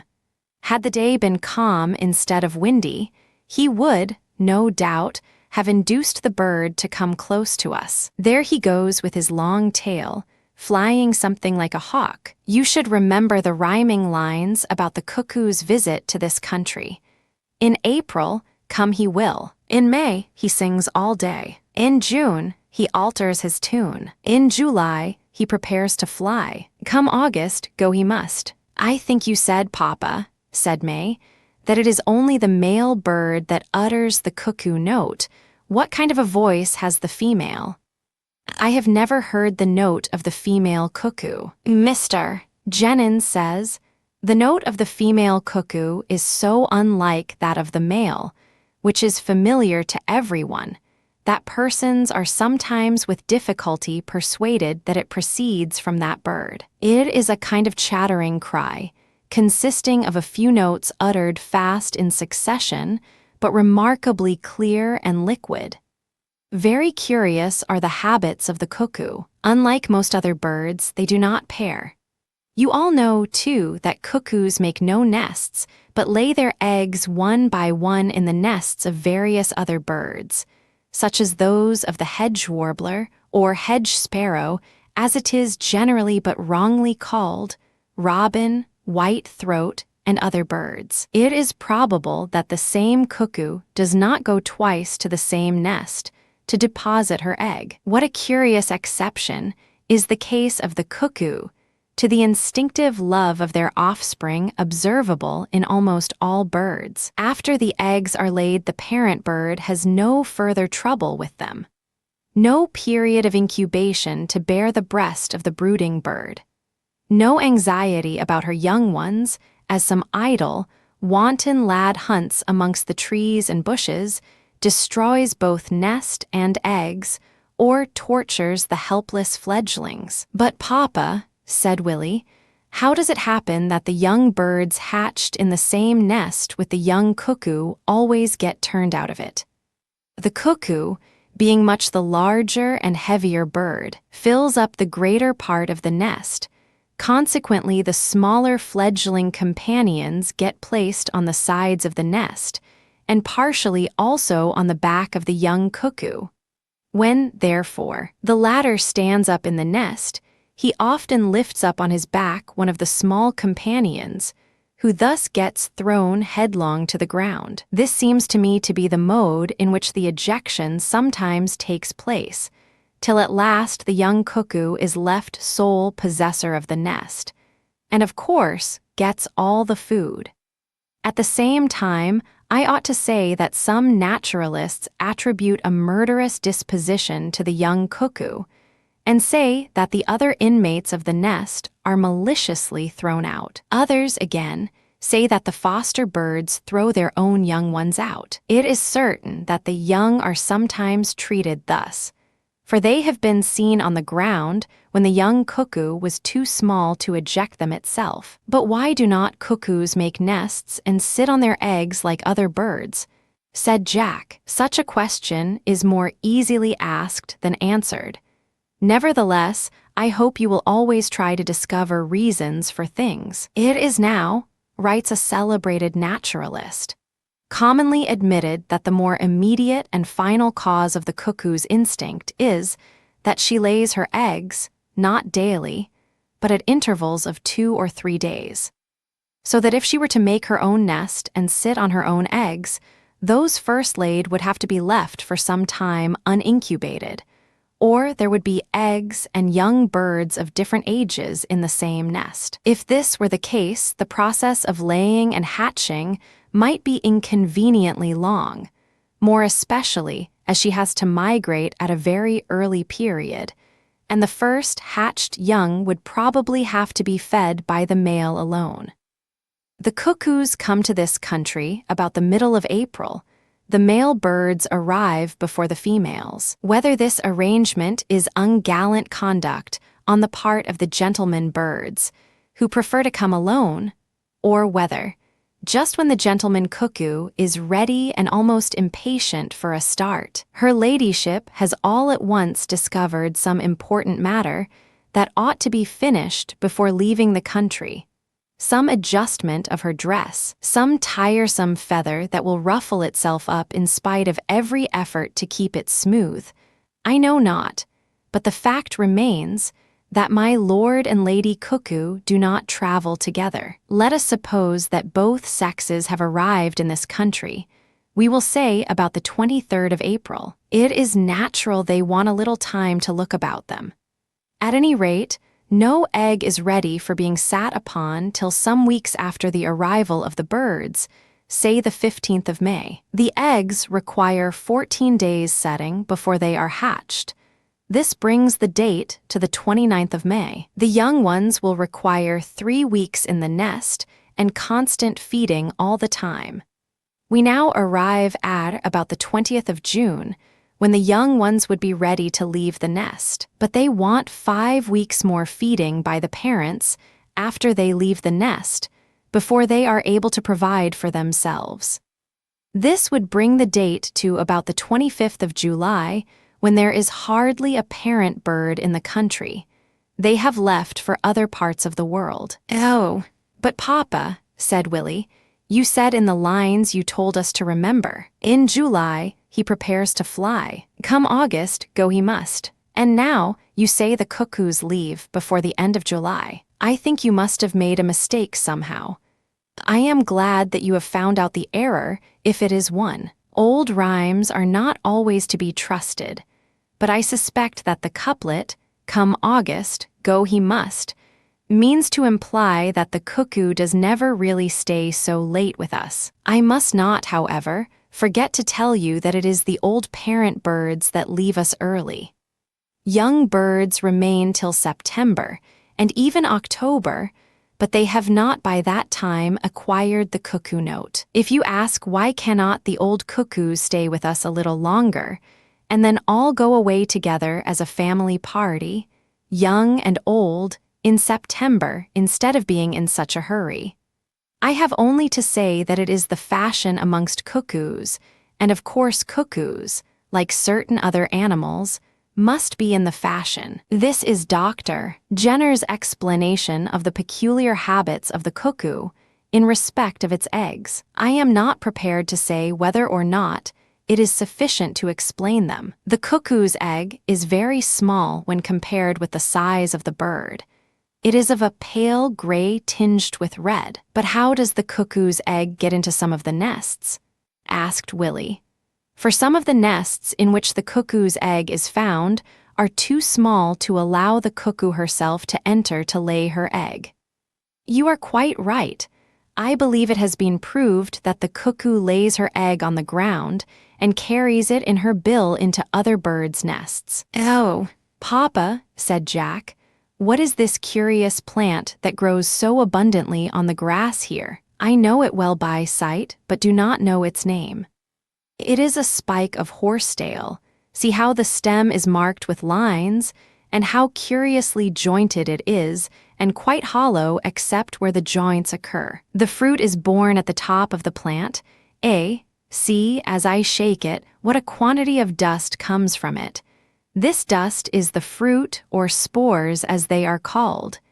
Each spore is of an oval form with 4 elastic threads. If I were to put some of this dust on a glass slide and look at it under the microscope, I should see a curious sight. The 4 threads would be spread out, but if I were to breathe on the glass, these threads would coil themselves round the oval body. But as soon as the effect of the moisture had passed away, the threads would shoot out again in the same position as they were at first, causing the spore to leap as if it were alive. The stems are of 2 kinds, fertile and unfertile. The one you have in your hands is a fertile spike and appears only in the spring. The unfertile ones have no dust-like fruit and have numerous jointed branches growing in rows or whorls as they are termed, round them. They remain throughout the summer, and in some places form quite a thick cover. Feel how rough the stem is. This is due to the presence of a quantity of silex or flint in it. On this account, some of the species are used for polishing purposes. One kind, under the name of Dutch rushes, is imported from Holland, being used for polishing mahogany, ivory, metal, and sea. The horsetails, for the most part, grow in moist ground, in ditches, and on the borders of lakes. Some, however, are common in cornfields and on the roadside. In this country, they do not attain a height of more than a few feet, but in tropical countries, 1 or 2 species grow to the height of 16 feet or more. Now for a dip with the bottle in this pond. I will try and catch a few hydri. Strange animals indeed they are, and strange is their history. But let us catch a few first. Nothing yet in my bottle like a hydra. Now we have 1 or 2. You see a small creature sticking to the stem of a bit of duckweed. Around its mouth are 5 or 6 little projections. At present they are contracted, but the hydra is able to lengthen them out when they appear as long, thin lines, which are used as the creature's fishing lines. It is not much larger than a pin's head at present, but it can stretch its body out as it does its lines. I will take a handful of duckweed and put it, dripping wet, into this bag, and when we get home, we will place the whole in a glass vessel full of water. In the course of half an hour or so, we shall, no doubt, see several hydri, probably of different species, in various attitudes, some hanging loosely down, others erecting themselves in graceful curves and throwing out their arms or tentacles many times longer than their bodies.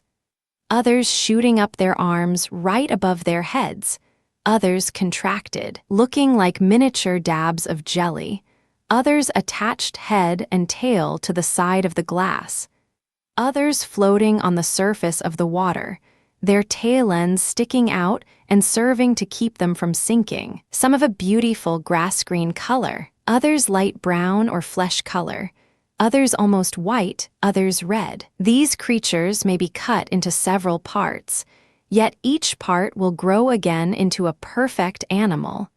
Young ones bud out of the sides of the parents. Some have said that they can be turned inside out, and find no inconvenience whatever from the operation. But how, asked Willie, could anybody manage to turn so small a thing as a hydra inside out? It does seem an impossible task, I confess, and a man must have much skill and patience to enable him to accomplish it. However, I will give you the description of an attempt made many years ago by a celebrated naturalist of Geneva, named Tremblay, who made the hydrae or freshwater polyps a study for many years. This is what Tremblay says. I begin by giving a worm to the polyp on which I wish to make an experiment, and when it is swallowed, I begin operations. It is well not to wait till the worm is much digested. I put the polyp, whose stomach is well filled, in a little water in the hollow of my left hand. I then press it with a small forceps nearer to the tail end than to the head. In this way, I push the swallowed worm against the mouth of the polyp, which is thus forced to open, and by again slightly pressing the polyp with my forceps, I cause the worm partly to come out from its mouth, and thus draw out with it an equal part of the end of its stomach. The worm, coming out of the mouth of the polyp, forces it to enlarge itself considerably, especially if it comes out doubled up. When the polyp is in this state, I take it gently out of the water, without disturbing anything, and place it on the edge of my hand, which is simply moistened, so that it may not adhere too closely. I oblige it to contract more and more, and this also enlarges the stomach and mouth. The worm then is partly coming out of the mouth, and, keeping it open, I then take in my right hand a hog's bristle, rather thick and without a point, and I hold it as one holds a lancet for bleeding. I bring its thickest end to the hind end of the polyp and push it, making it enter into its stomach, which is the more easily done, as in that part it is empty and much enlarged. I push on the end of the hog's bristle, which continues to invest the polyp. When it reaches the worm, which holds the mouth open, it either pushes the worm or passes by its side, and at last comes out by the mouth, the polyp being thus completely turned inside out. Very strange, indeed, to think that animals with the wrong side outermost should continue to eat, grow, and multiply, as Tremblay assures us his specimens did, though, perhaps, we shall not wonder that they often tried to turn themselves back to their original condition, and with success, unless Tremblay took steps to prevent them. There are other strange things recorded of the freshwater polyps, as that different individuals can be grafted together without the slightest inconvenience to any of the parties, the joint stock company, of course, being limited. The hydrae live on small worms, larvae of gnats, water fleas, and other minute creatures. They catch them with their tentacles or fishing lines and draw them to the mouth. It is maintained by many observers, with good reason, that these arms have the power of paralyzing. In an instant, the worms they wrap themselves round. There are at least 3 well-marked species of hydrae to be met within the ponds and ditches of this country. There is the green hydra, the light flesh-colored or common hydra, and the long-armed hydra, the most interesting of all. See, there is the water primrose, now in flower, with its delicate pink corolla and bright orange center. Let us gather a few plants and then return home. Walk 5. May. Today we will go to Shawberry and try our luck with the trout. If the fish will not rise, there will be plenty to observe, and I have no doubt we shall enjoy the day thoroughly. The wind is in the southwest, and the day is cloudy. The mayfly is well out, and I think we have every chance of good sport. Let us look out our fishing tackle and drive off at once to the river. How delightful it is to stroll by the riverside and hear the rippling of the water. Delightful, too, is the sensation of feeling at the end of your line the tugs and jumps of a good, lively trout. I cannot resist quoting some lines from the angler's song, which I think you will say are very pretty. Merry in the greenwood is the note of horn and hound, and dull must be the heart of him that leaps not to their sound. Merry from the stubble whirs the partridge on her wing, and blithely doth the hare from her shady cover spring. But merrier than horn or hound or stubble's rapid pride is the sport that we court by the gentle river side. Our art can tell the insect tribe that every month doth bring, and with a curious wile we know to mock its gauzy wing. We know what breeze will bid the trout through the curling waters leap, and we can surely win him from shallow or from deep. For every cunning fish can we a cunning bait provide, in the sport that we court by the gentle river side. Where may we find the music, like the music of the stream? What diamond, like the glances of its ever-changing gleam? What couch so soft as mossy banks, where through the noontide hours our dreamy heads are pillowed on 100 simple flowers, while through the crystal stream beneath we mark the fishes glide, to the sport that we court by the gentle river side. For as the lark with upland voice the early sun doth greet, and the nightingale from shadowy boughs her vesper hymn repeat. For as the pattering shower on the meadow doth descend, and far as the flitting clouds with the sudden sunbeams blend, all beauty, joy, and harmony, from morn to eventide, bless the sport that we court by the gentle river side. Well, here we are once more at the charming little village of Shawberry. How often, both as a boy and a man, have I wandered by the banks of the river Rodin? What changes have taken place since my early rambles? Long familiar forms, companions in my fishing expeditions, have vanished. The mind fondly cherishes their memory and recalls past hours of cheerful intercourse. We will put up the horse and carriage at the Elephant and Castle Inn and stroll away to the river. Here is a capital place. Now, Master Willie, there is no tree to interfere with your throw, so cast in just near that spot, quietly, carefully, anxiously. If there is a fish there, he cannot resist your green drake. I recommend him the artificial before the fat natural fly. As Christopher North says, devouring ephemerals, can you not suffer the poor insects to sport out their day? They must be insipid eating, but here are some savory exceedingly. They carry sauce piquante in their tails. Do try the taste of this bobber, but any of the 3 you please. There, hold fast, Willie, for that's a good one. Bring him up carefully to the side, hold your rod erect, play him a little, for he is full of vigor. There, well done, I have got him in the landing net. Is not he a beauty? A pound weight, I'll be bound.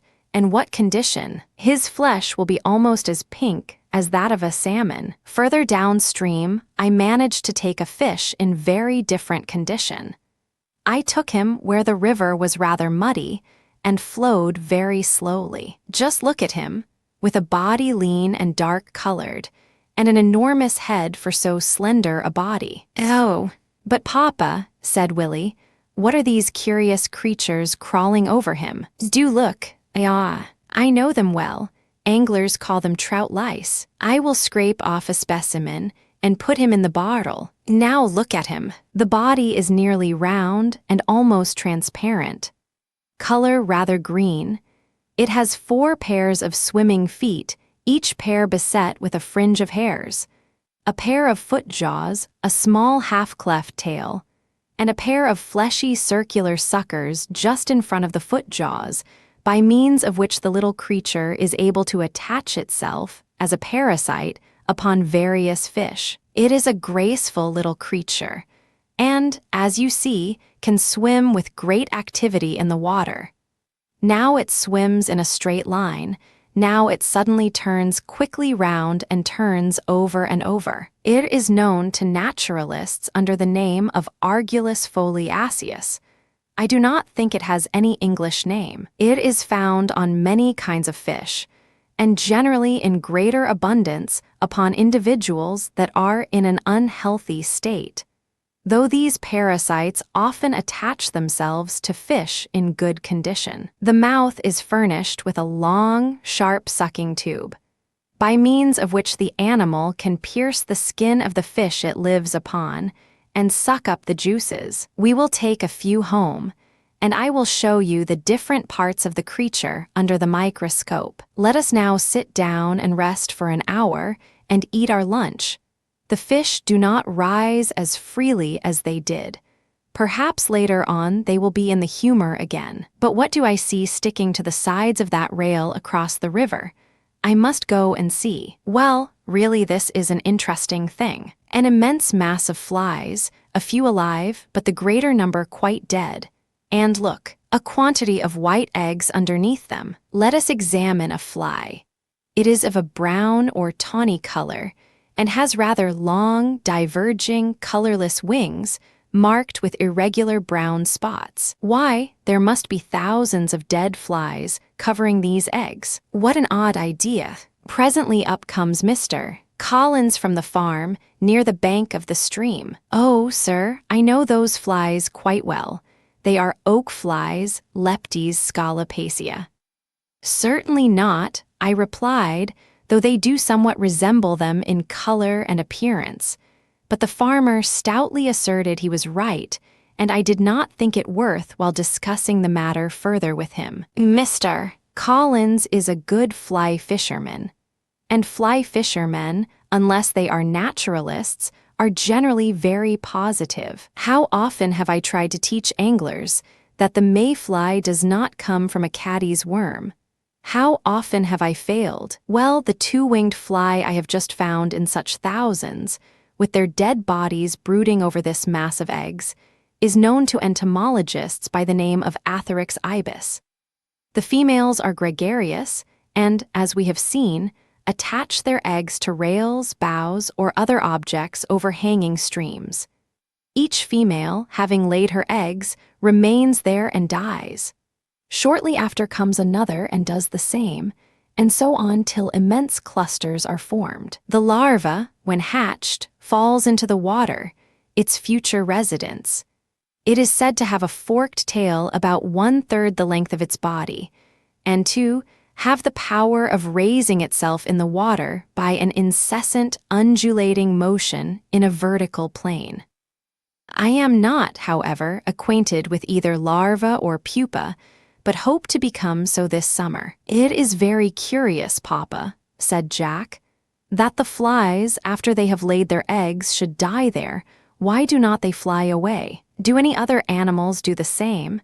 "Yes, pretty much so. Some of the female insects of the genus called coccus, scale insect, or mealy bug, common on the stems of various trees, to which they sometimes do incredible mischief, lay their eggs and die over them, the dead bodies of the parents forming coverings for the young. See how fast the green drake is appearing. Notice how it flies with head erect for a second or two, and then falls almost helplessly on the surface of the water. There, did you see that fish rise at him? He has escaped the hungry trout, and has reached a blade of grass where he will probably rest for some hours. But give me my rod.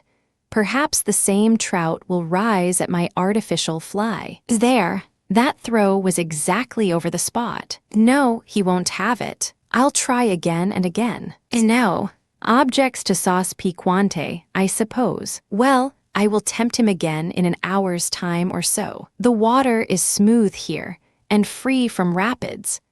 Let us lie down on the grass and see the birth of ephemera, for that is the mayfly's proper name. Here comes something floating down. It is within the reach of my hand, so I will secure it. What is it? As I thought, ephemera is throwing off its swaddling clothes. See how it twirls and twists itself about. Now it is free, and the strange-looking worm has changed into a beautiful fly. But there is yet one other operation to go through ere it assumes its final and complete form. You see at present it is a heavy flyer, for the wings are scarcely dry, and the muscles as yet unequal to great exertion. So in their present imperfect form, they are constantly dropping for a second or two in the water, and are often sucked down the throat of some roach, trout, or other fish on the lookout. You should remember that the ephemera, or mayfly, in this its sub-imago, or imperfect winged state, represents the green drake of the angler. What have I here on this blade of grass? Do you see? What is the shadowy form that lifelessly clings to it? It is a delicate membrane, thin and light.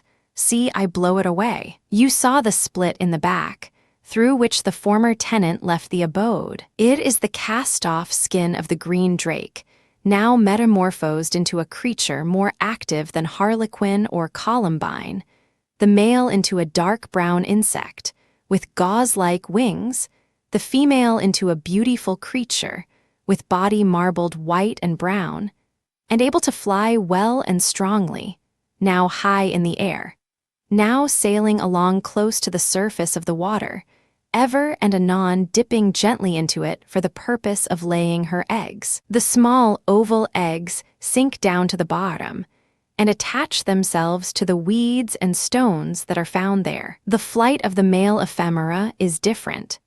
It is the males that practice together that peculiar up-and-down dance, with heads erect and bodies curving prettily upwards.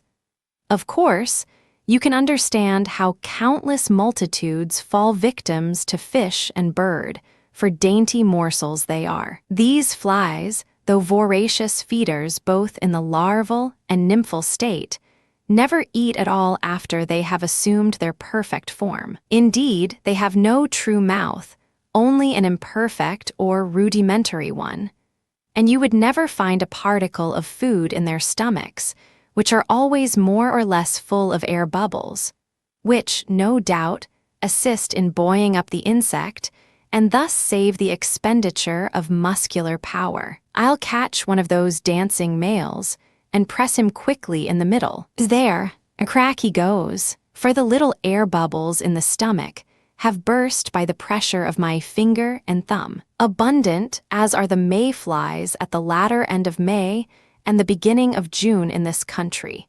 In other countries, they are sometimes more astonishingly numerous. In some parts of Holland, Switzerland, and France, their great numbers have been compared to pelting flakes of snow. The myriads of ephemerae which filled the air, says Reaumur, over the current of the river and over the bank on which I stood, are neither to be expressed nor conceived. When the snow falls, with the largest flakes and with the least interval between them, the air is not so full of them as that which surrounded the ephemerae.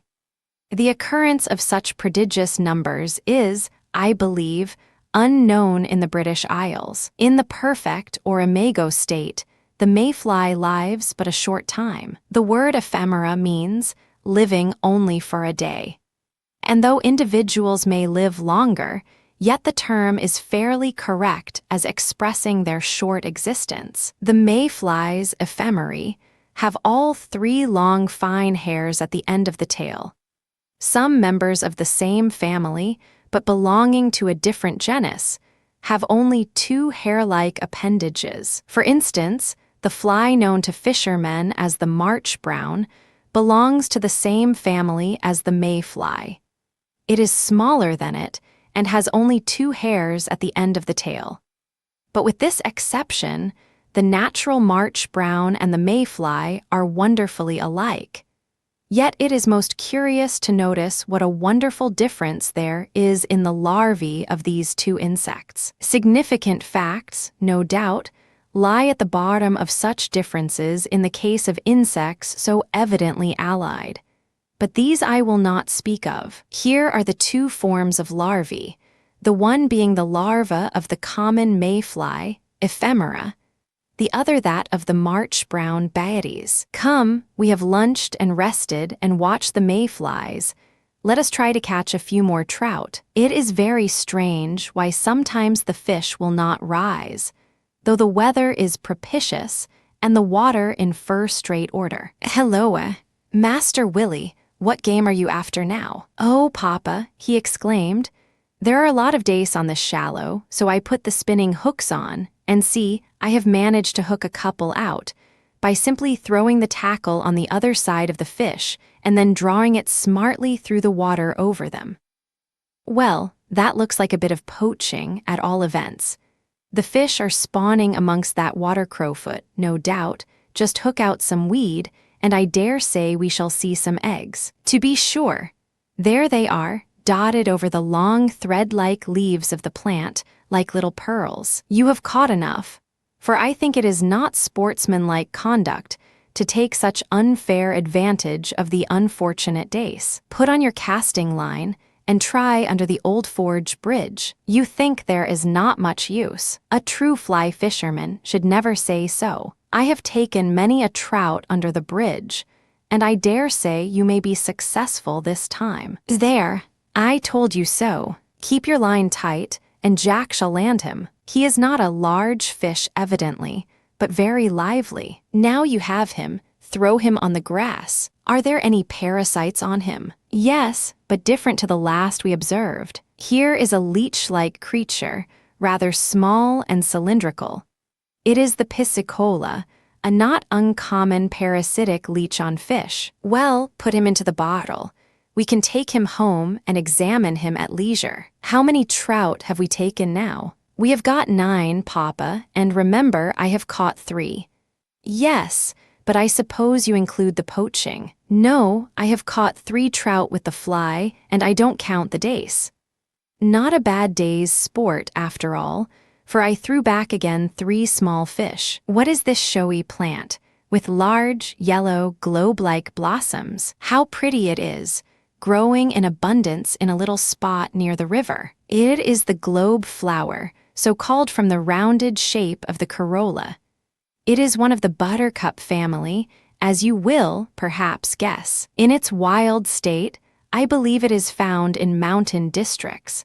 So I suspect it has found its way here from some of the cottage gardens, which are only a quarter of a mile distant. We will grub up a few roots. Perhaps Mrs. Charlton would like them for her wild garden shrubbery. When you go fishing, always be provided, if not inconvenient, with a trowel and a small basket, as well as with a few wide-mouthed bottles. They will be very useful, especially if the trout will not rise. The trowel and basket you can leave at a cottager's house, and the bottles are indispensable to every angler naturalist. What are you running after, Jacko? Oh, I see, one of the most beautiful insects that are found in this country. He is too quick for you. It is the brilliant steel-blue dragonfly. Let us sit down for a few minutes and watch its flight. How rapidly it flies, now pursuing the course of the river, now suddenly darting back again. It is the Agrian Virgo, the most splendid of all the dragonflies, even rivaling the gorgeously colored insects of tropical countries. All the dragonflies proceed from water larvae, strange creatures of unbecoming forms and ferocious dispositions. The mouth, or rather the lower lip of the larva, is a very singular form. 2 jaw-like organs are at the end of the lip, its basal portion being articulated to the head. This mask, as it has been called, is folded beneath the head when in repose, but it can be suddenly shot out in front of the head so as to seize any small creatures that may pass near it which the larva thinks good to eat. Imagine one of your arms being joined onto your chin. Bend your elbow up till your hand covers your face. This will represent the dragon larva with the mask in repose. Now shoot out your arm in a straight line from the head. This will represent the mask unfolded and in use. Your fingers may be considered to represent the jaws of the creature. When the larva wishes to turn into an insect, it leaves the water and creeps up the stem of some water weed or other object out of the water, bursts its skin, and commences its new state of existence. If we look about us near the water side, we shall be sure to find some empty pupa skins. Here are two on the sedge. You see a slit on the back through which the dragonfly has come out. The dragonflies are the largest and most active of our British insects.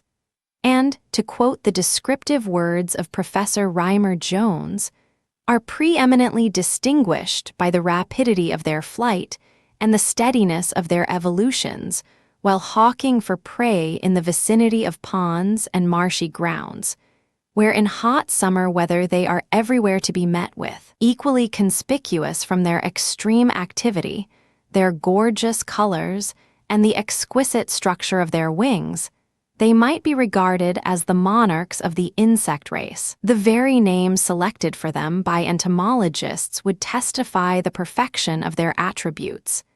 Their titles ranging from that of Anax imperator, indicative of imperial sway, to epithets expressive of feminine delicacy and ladylike grace, such as Virgo, Puella, Demoiselle, and Damselfly, which are appropriated to the sylph-like forms that many of them exhibit. In their habits, however, they by no means deserve the gentle appellations bestowed upon them. They are, in truth, the tigers of the insect world, and their whole lives are devoted to bloodshed and rapine. Indomitable in their strength of wing, furnished with tremendous jaws, and possessed of acuteness of sight and rapidity of motion scarcely to be paralleled, there seems to be no escape from their ferocity, and terrible is the slaughter they effect amongst the insect legions they are appointed to destroy.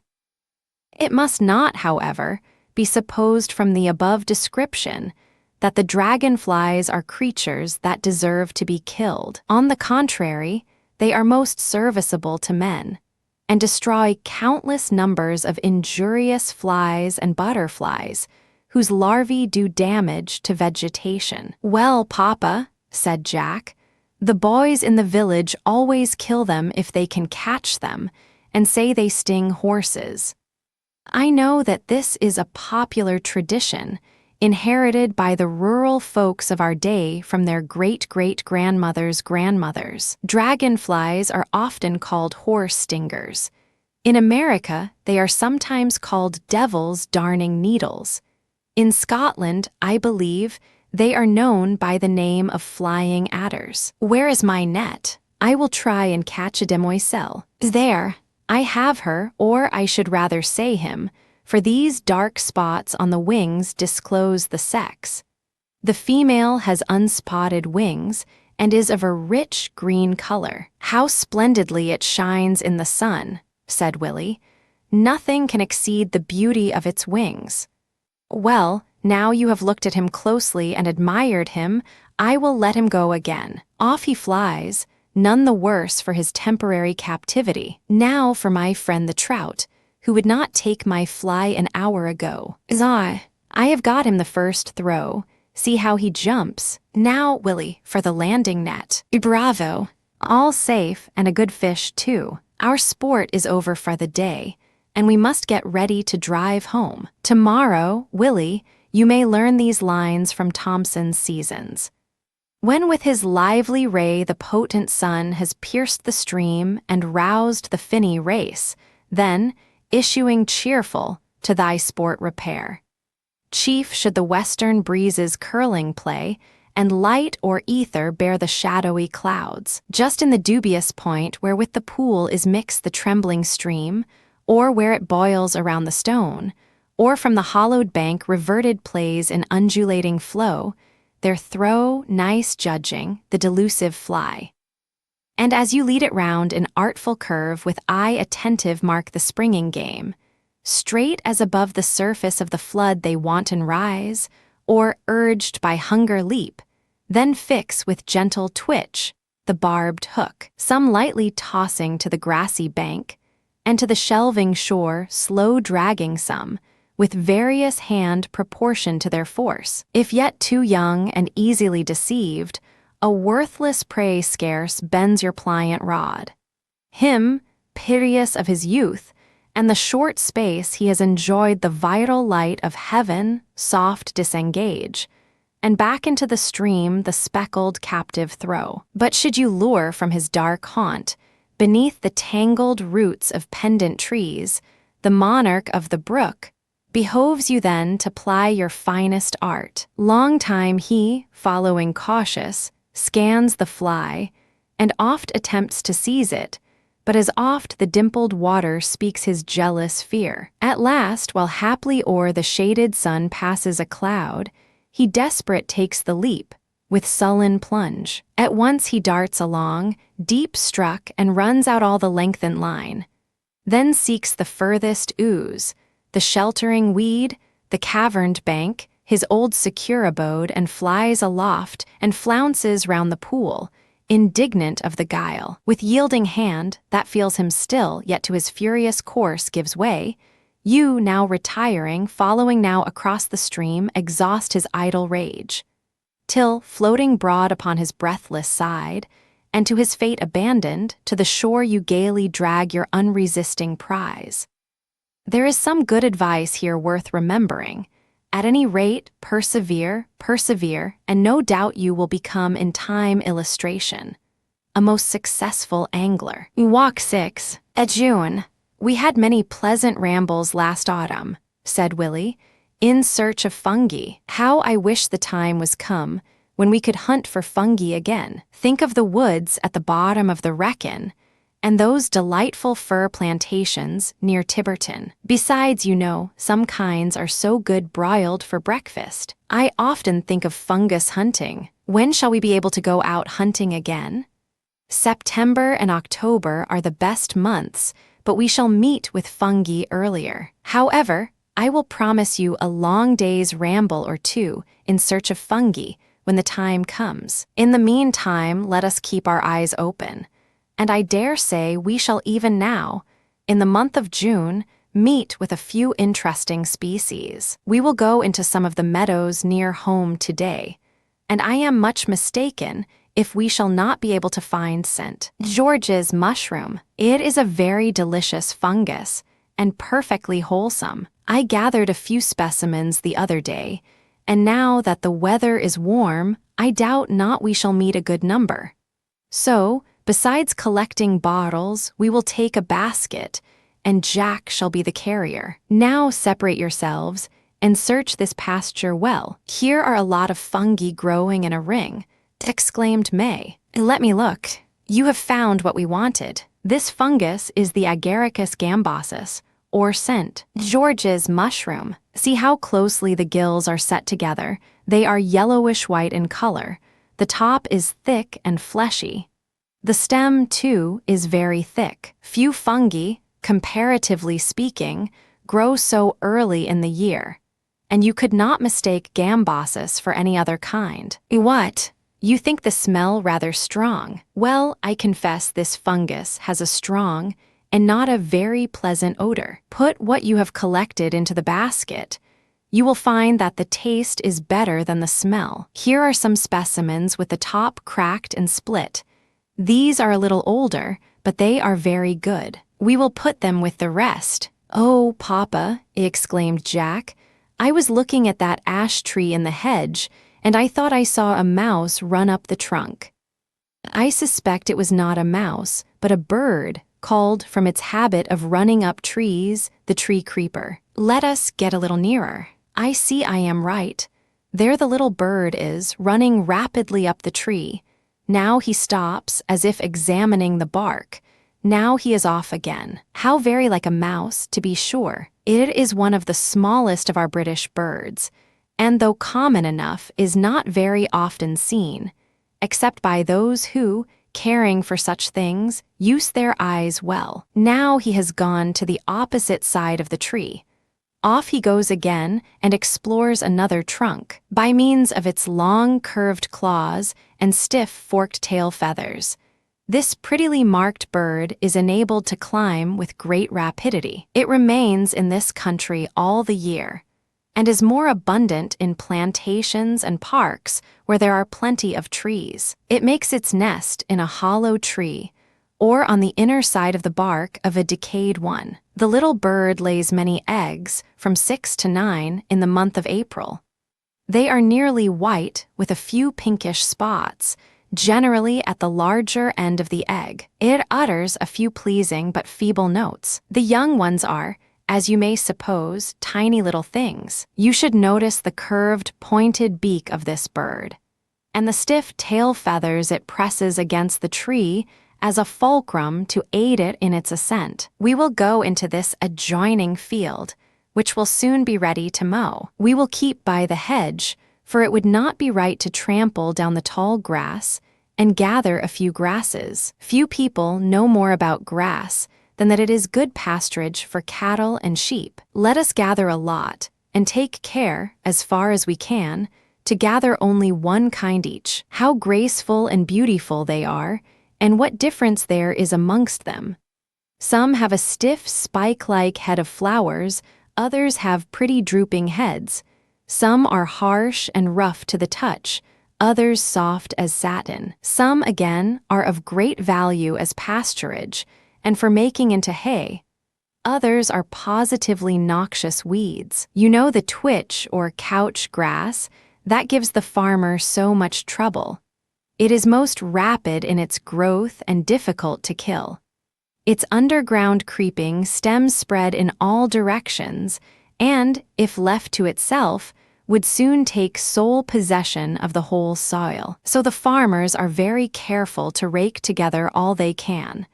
They then collect it in heaps and burn it. Here is the rough cocksfoot grass, with its head or panicle, as it is called, upright and tufted. Look at its large yellow stamens.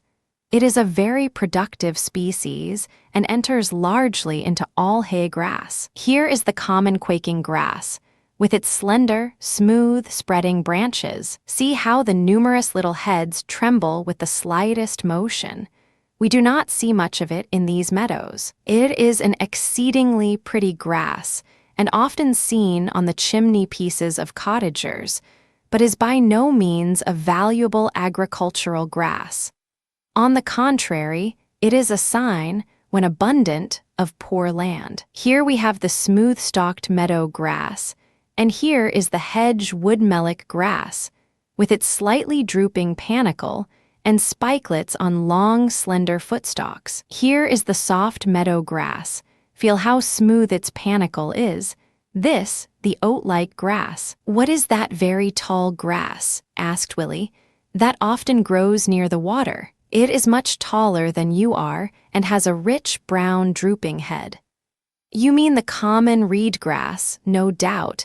It is not yet in flower, but you will see it in August and September. It is a magnificent grass, though not of much use to the farmer. The little birds find shelter amongst its stems, and the reed warbler often chooses them as pillars whereon to support its nest. Then you must not forget another tall and handsome grass, often found on the banks of rivers and lakes, called the reed canary grass.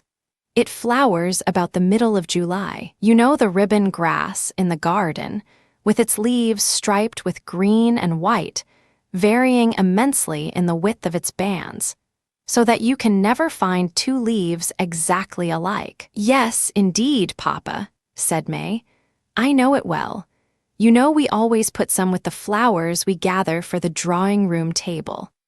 Well, this is only a cultivated variety of the reed canary grass, and I have sometimes let a cluster of the ribbon grass run wild as it were, and then the leaves turn to one uniform green. The reed meadow grass is another tall and handsome kind. This cattle are very fond of.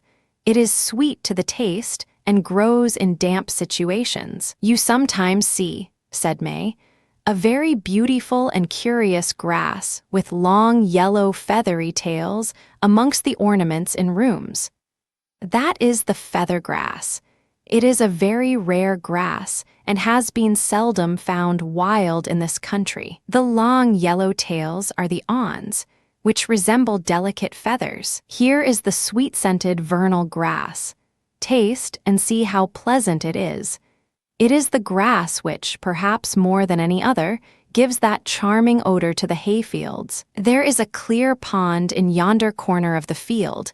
Let us go there and see what we can find, said Willie. All right. It is a very likely pond for many interesting creatures. But let us first look at the plants that grow round or in it. There are a few sedges here and there, a pretty order of plants.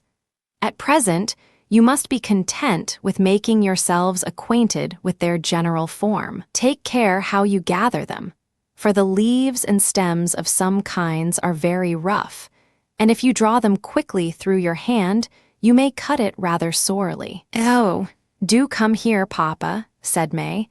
Here is quite a new flower to me. Is it not a beauty? Indeed, it is a lovely plant. It is the buckbean or marsh trefoil and generally grows in some boggy spot such as this. Look at the 3 green leaflets, like those of the common bean, hence one of the names of the plant. Look again at the clusters of blossoms. Some are not fully out and are of a lovely rose color. Others are quite out, and the flowers covered with a white silken fringe. Bite a bit and taste how bitter it is. People often gather the roots and use them as a tonic medicine. I think in some countries, as in Norway and in Germany, the leaves have been used in the place of hops for brewing beer.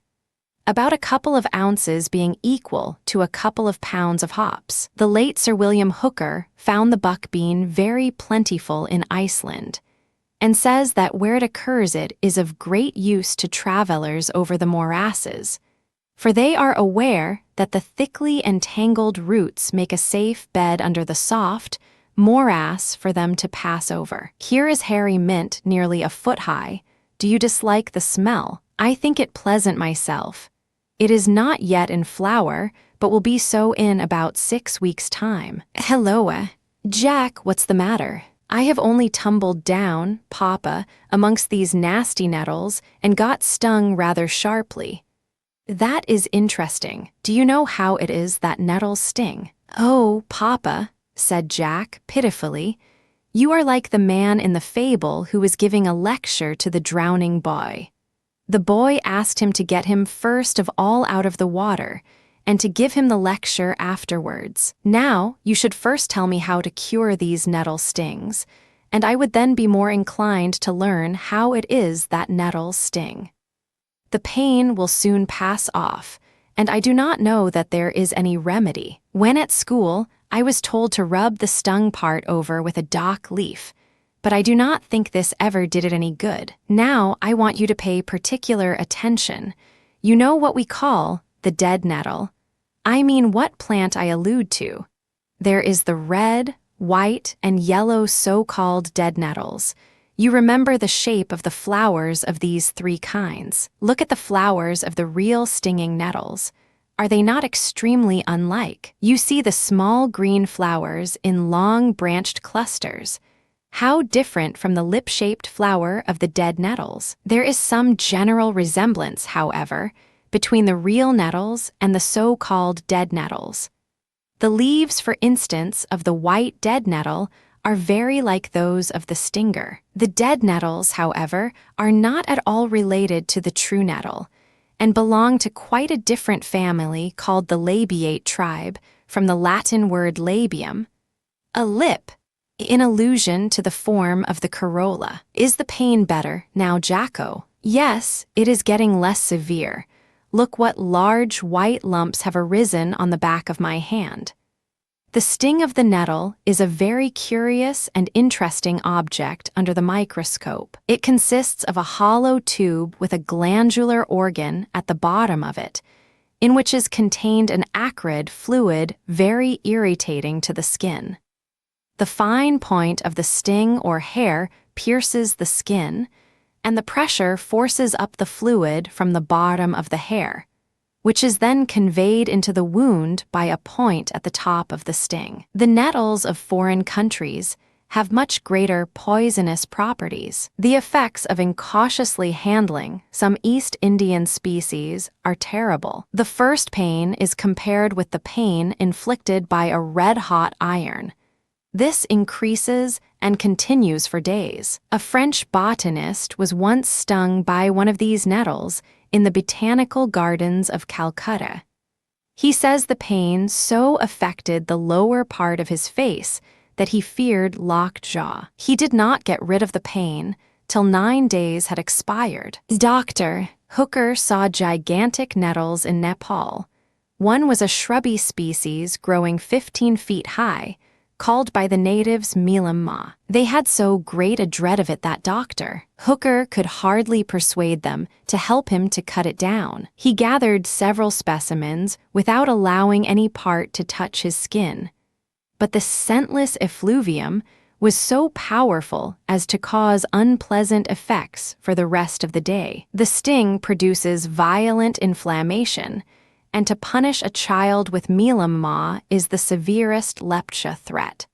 Then there is the nettle of Timor or devil's leaf, the sting of which sometimes produces fatal effects. Tree nettles in Australia are occasionally found as much as 25 feet in circumference. There are 3 species of stinging nettles in this country: the great nettle, the small nettle, and the Roman nettle. The first 2 are very common, the last very rare indeed. There is a curious story told of the introduction of this last species into this country. You may believe as much as you please of it. It is said that before the Romans under Julius Caesar thought it prudent to come to England of the coldness of which they had heard a good deal, they procured some seeds of the Roman nettle, intending to sow them when they landed in this country.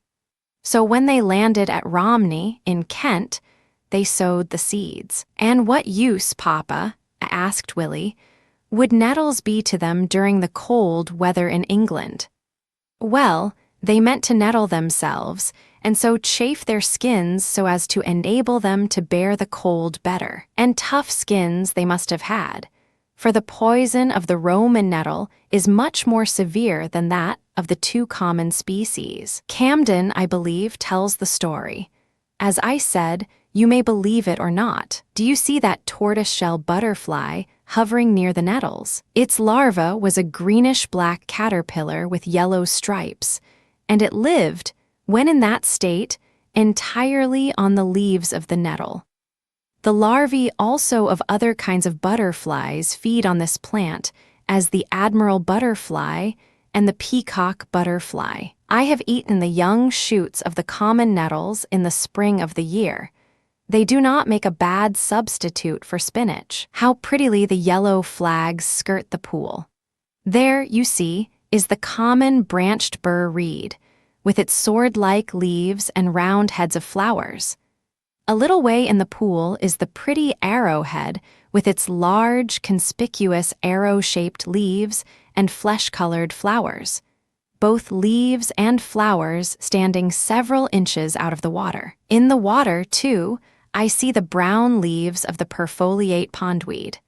They are almost transparent and look when dry something like gold beater's skin. I see also the cylindrical tufts of the hornwort with its bristle-like leaves, often several times forked. It grows entirely under the water. See also a few rose-colored spikes of the amphibious Persicaria. Such are some of the most conspicuous plants near our pond. It looks likely to contain some freshwater polyzoa, than which there are few more beautiful tenants of the water. Here is a young one on this leaf of Persicaria. Do you see it? I put it into my bottle. Now look, It has lately been hatched from that round egg, with curious hooks around its margin. It is called cristatella. At present, there are only 3 individuals in the outer heart-shaped covering, but additional ones will bud out of these 3, and others from these last, till the whole colony may number as many as 60 individuals, being then fully an inch long. The mouth of each is placed between the tentacles, which have upon them, running down each side, a great number of very minute hairs or cilia, to which, you may remember, I have alluded before. The color of the colony is yellowish-white, sometimes brownish-white. It is a most exquisite little animal, or rather colony of animals. For though there are several creatures in one house, as it were, each is separate and independent of its neighbor. You will often find other forms of polyzoa in clear ponds and mill pools. Sometimes you would suppose you were looking at a massive sponge, as in the case of Alcyonella, or the creeping root of some weed, as in Plumatella and Fredericella. But when the sponge-like mass or rootlets are placed in water, you will observe numbers of little animals to show their heads and tentacles above the mass, or from the little holes in the creeping rootlets. What have we here? Do you see those long, narrow ribbons of floating grass about a yard from us? Do you notice some of the ribbons to be bent and folded here and there? Between each fold, we shall find an egg of a newt. Let me get this bit of grass ribbon. There, I unfold it where it is creased, and you see a transparent, glary substance, within which is a round, yellowish egg. Here again is another. The leaves of Persicaria, also, are often selected by the female newt for the purpose of depositing her eggs. Here you see is a leaf folded up.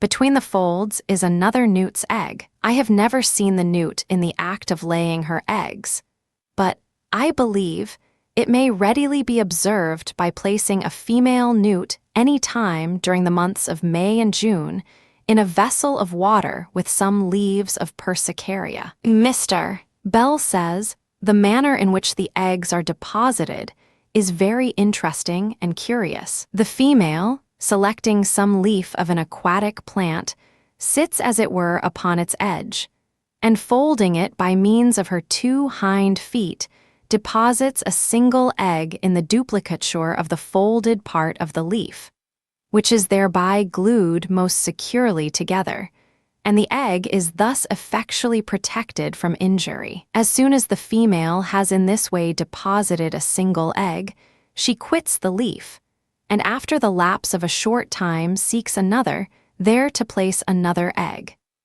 The eggs undergo various changes, and the animal, at an early part of its life, has a pair of delicate organs on each side of the neck. These are rudimentary gills, by means of which the little creature breathes. In its very early condition, these gills are simple lobes. I ought to say that the first pair of lobes serve the purpose of holders, by which the little creature attaches itself to leaves and other things. But when it is about 3 weeks old, the gills have many leaf-like divisions and look like beautiful feathered fringes. The circulation of blood in these gills may be readily seen under the microscope and will be surveyed with the greatest delight. By and by the animal buds out its 4 legs and looses the gills. They do not drop off, but become absorbed. Hitherto it has carried on its respiration or breathing by means of these gills, but how does it breathe now that it has lost them? The lungs in the inside of the body have been gradually growing larger and fit for breathing the atmospheric air.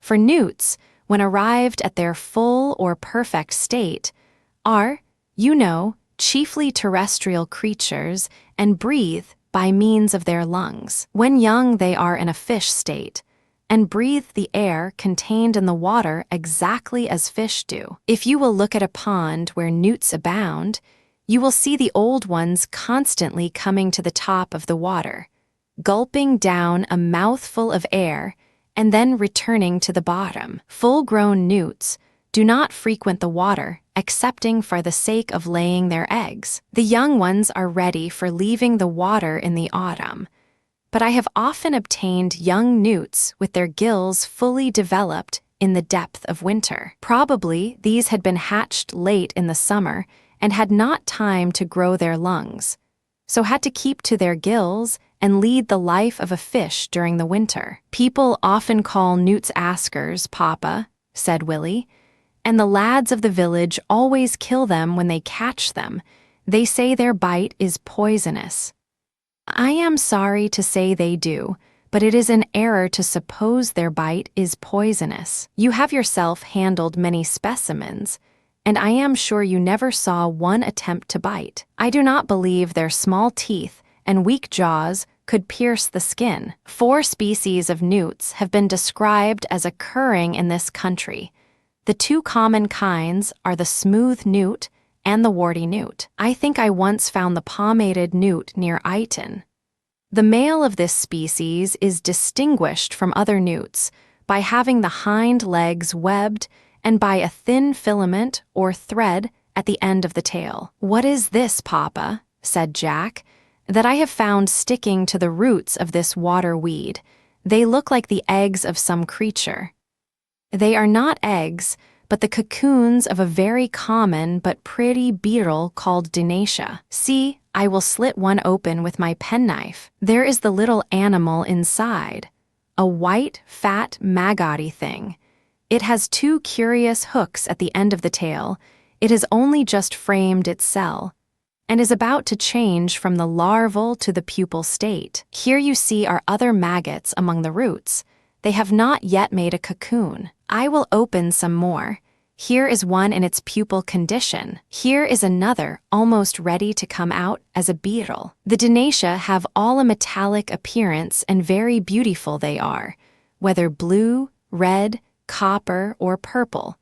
The underside is covered with a fine silky down. They are found in great numbers on waterweeds, and being very sluggish are readily caught or picked off the plants they frequent with the hand. Do you notice those small, flat, brown, or black dabs, so common on almost any waterweed you pluck up? These are planarian worms, and though not of prepossessing appearance generally, are extremely interesting animals to study. These large, reddish, oval or round cocoons are the eggs of the planarii. Here is one of the largest of the family. It is of a milk-white color, beautifully marked with delicate tree-like branches.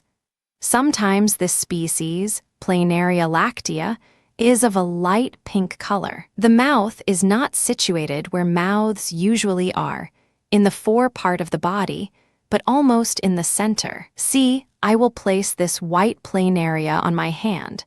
Do you notice that it protrudes something you might perhaps say was its tongue? It is not its tongue, however. It is a tubular proboscis and is very strong and muscular, and unlike the soft body of the animal, by means of this proboscis, the creature is enabled to pierce the bodies of other creatures and to suck out their juices. I have kept planarii under observation and seen them drive this proboscis through each other. These black and brown dabs often feed upon the milky planarii. They are something like the hydrae in their power of producing lost portions of their bodies. Cut them in 2 or more pieces. Each piece will grow into a perfect planaria again. These you see do not swim, but crawl, or glide over the surface of plants in the water. Some kinds, however, different from these, are able to swim well. We have had a long and successful hunt today. Let us go. Walk 7. June. This morning, before we started for our walk, we went to look at a hedgehog which had been brought to us the preceding day. We discovered that the animal, in the course of the night, had crept into a bag with a quantity of bran in it, and that there were 4 little ones with her. There they were as snug as possible, the mother and little urchins, very curious little animals to these young hedgehogs. The spines or prickles were nearly white and soft, and were not spread over the whole body, but arranged in rows down it. The appearance was that of a plucked duckling when it is what is called penny. They were perfectly blind, and the passage of the ear was quite closed. They uttered faint, puppy-like cries. I was desirous to try and rear them, but I had grave doubts about the old one, for those who have attempted to rear young hedgehogs have generally found that the mother ate her offspring. We removed her, young and all, to another place, giving them plenty of straw and supplying bread and milk for the old one. Buffon, amongst others, relates that he had repeatedly placed the mother with the young in a place of confinement, but that, instead of suckling them, she invariably killed and devoured them, notwithstanding that she was provided with plenty of food.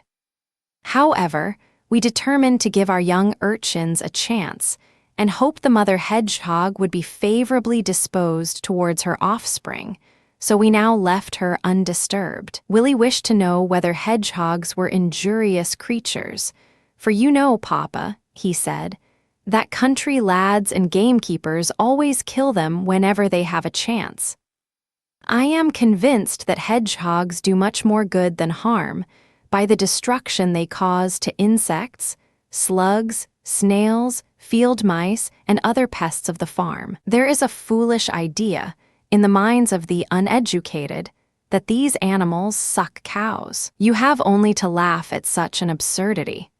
But I doubt you will scarcely ever succeed in persuading such people that the idea is a ridiculous one and utterly unsupported by fact. Hedgehogs will undoubtedly destroy eggs, and one can understand why gamekeepers wage war against them, fearing for the safety of the eggs or young birds of their favorite partridges or pheasants. This is natural. I suspect, however, that hedgehogs seldom molest the nests, and that the injury they do in this respect is very small. But you know, Papa, said Jack, that they will eat young birds. Do you not remember the dead sparrow we once gave to a hedgehog, and how furiously he went at it, and how soon he ate it all up except the feathers? Yes, added Willie, and do you not also remember our putting a toad in the same box with a hedgehog? Oh, how angry he seemed, and how savagely he shook the unfortunate toad. He did not, however, seem to like the flavor, and soon gave up the fight. Hedgehogs will certainly destroy young birds, but we must remember to set the good any animal does against the harm, and strike the balance. And, as I said, I suspect in this case the good will largely preponderate. Hedgehogs are extremely fond of beetles. They seize on them with great earnestness, and crack them with as much delight as you lads crack nuts. Hedgehogs are sometimes kept in houses, for the purpose of eating the cockroaches so often abounding in kitchens. Snakes are also devoured by hedgehogs. The late Professor Buckland, having occasion to suspect that hedgehogs sometimes preyed on snakes, procured a common snake and also a hedgehog, and put them in a box together. Whether or not the latter recognized its enemy was not apparent. It did not dart from the hedgehog, but kept creeping gently round the box. The hedgehog was rolled up and did not appear to see the snake. The professor then laid the hedgehog on the snake, with that part of the ball where the head and tail meet downwards, and touching it. The snake proceeded to crawl. The hedgehog started, opened slightly, and seeing what was under it gave the snake a hard bite and instantly rolled itself up again. It soon opened a second, and again a third time, repeating the bite. This done, the hedgehog stood by the snake's side, and passed the whole body of the snake successively through its jaws, cracking it and breaking the bones at intervals of half an inch or more, by which operation the snake was rendered motionless. The hedgehog then placed itself at the tip of the snake's tail and began to eat upwards, as one would eat a radish without intermission, but slowly, till half of the snake was devoured. The following morning, The remaining half was also completely eaten up. When rather young, these animals make very interesting pets.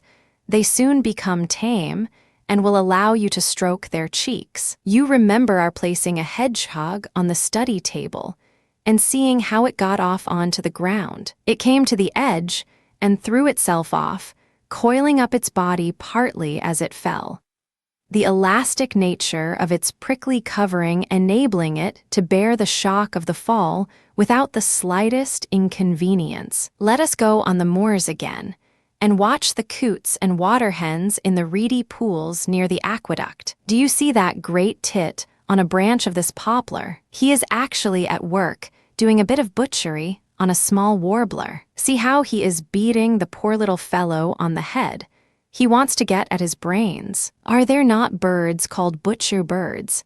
Asked Willie, that fix their victims on thorns and then peck off their flesh. Shall we see any of them? There are 3 kinds of butcher birds that have been known to come to this country. 2 kinds are very uncommon, and we are not likely to meet with any of them in our walks. I may as well, however, tell you something about them. But as I have no personal knowledge of the habits of any of the species, I must get my information from other sources. The great gray shrike, the red-backed shrike, and the woodchat shrike are the 3 species of the family occurring in Great Britain. The red-backed shrike is the only tolerably common one, arriving in this country late in April and quitting it in September. Mr. John Shaw tells me this bird visits the quarry grounds at Shrewsbury every spring, and an early riser, if he goes there, can see these birds readily. Mr. Yarrell says that the great gray shrike is only an occasional visitor to this country, and is generally obtained between autumn and spring. Its food consists of mice, shrews, small birds, frogs, lizards, and large insects. After having killed its prey, it fixes the body in a forked branch or upon a sharp thorn, the more readily to pull off small pieces from it. The following remarks are by a gentleman who had one of these birds in confinement.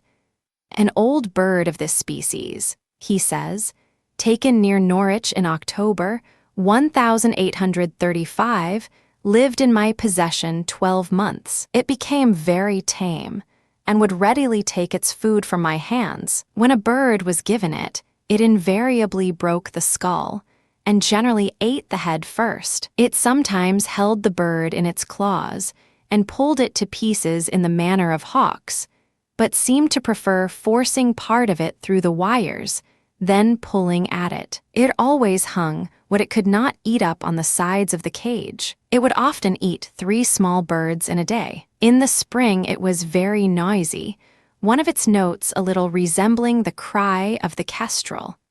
It is a cunning as well as a bold bird. It is said that by imitating the notes of some of the smaller birds it calls them near it, and then pounces upon some deluded victim. The shrike is used by falconers abroad for trapping falcons. It is fastened to the ground, and by screaming loudly gives notice to the falconer, who is concealed, of the approach of a hawk.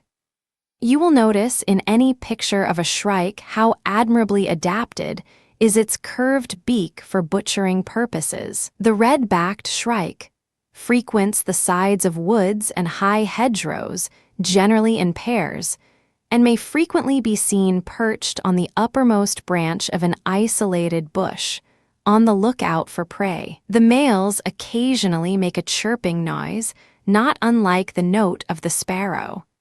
It also imitates the voice of small birds. Mr. Yarrell says the food of the red-backed shrike is mice, and probably shrews, small birds, and various insects, particularly the common mate chaffer. Its inclination to attack and its power to destroy little birds has been doubted, but it has been seen to kill a bird as large as a finch and is not unfrequently caught in the clapnets of London bird catchers, having struck at their decoy birds.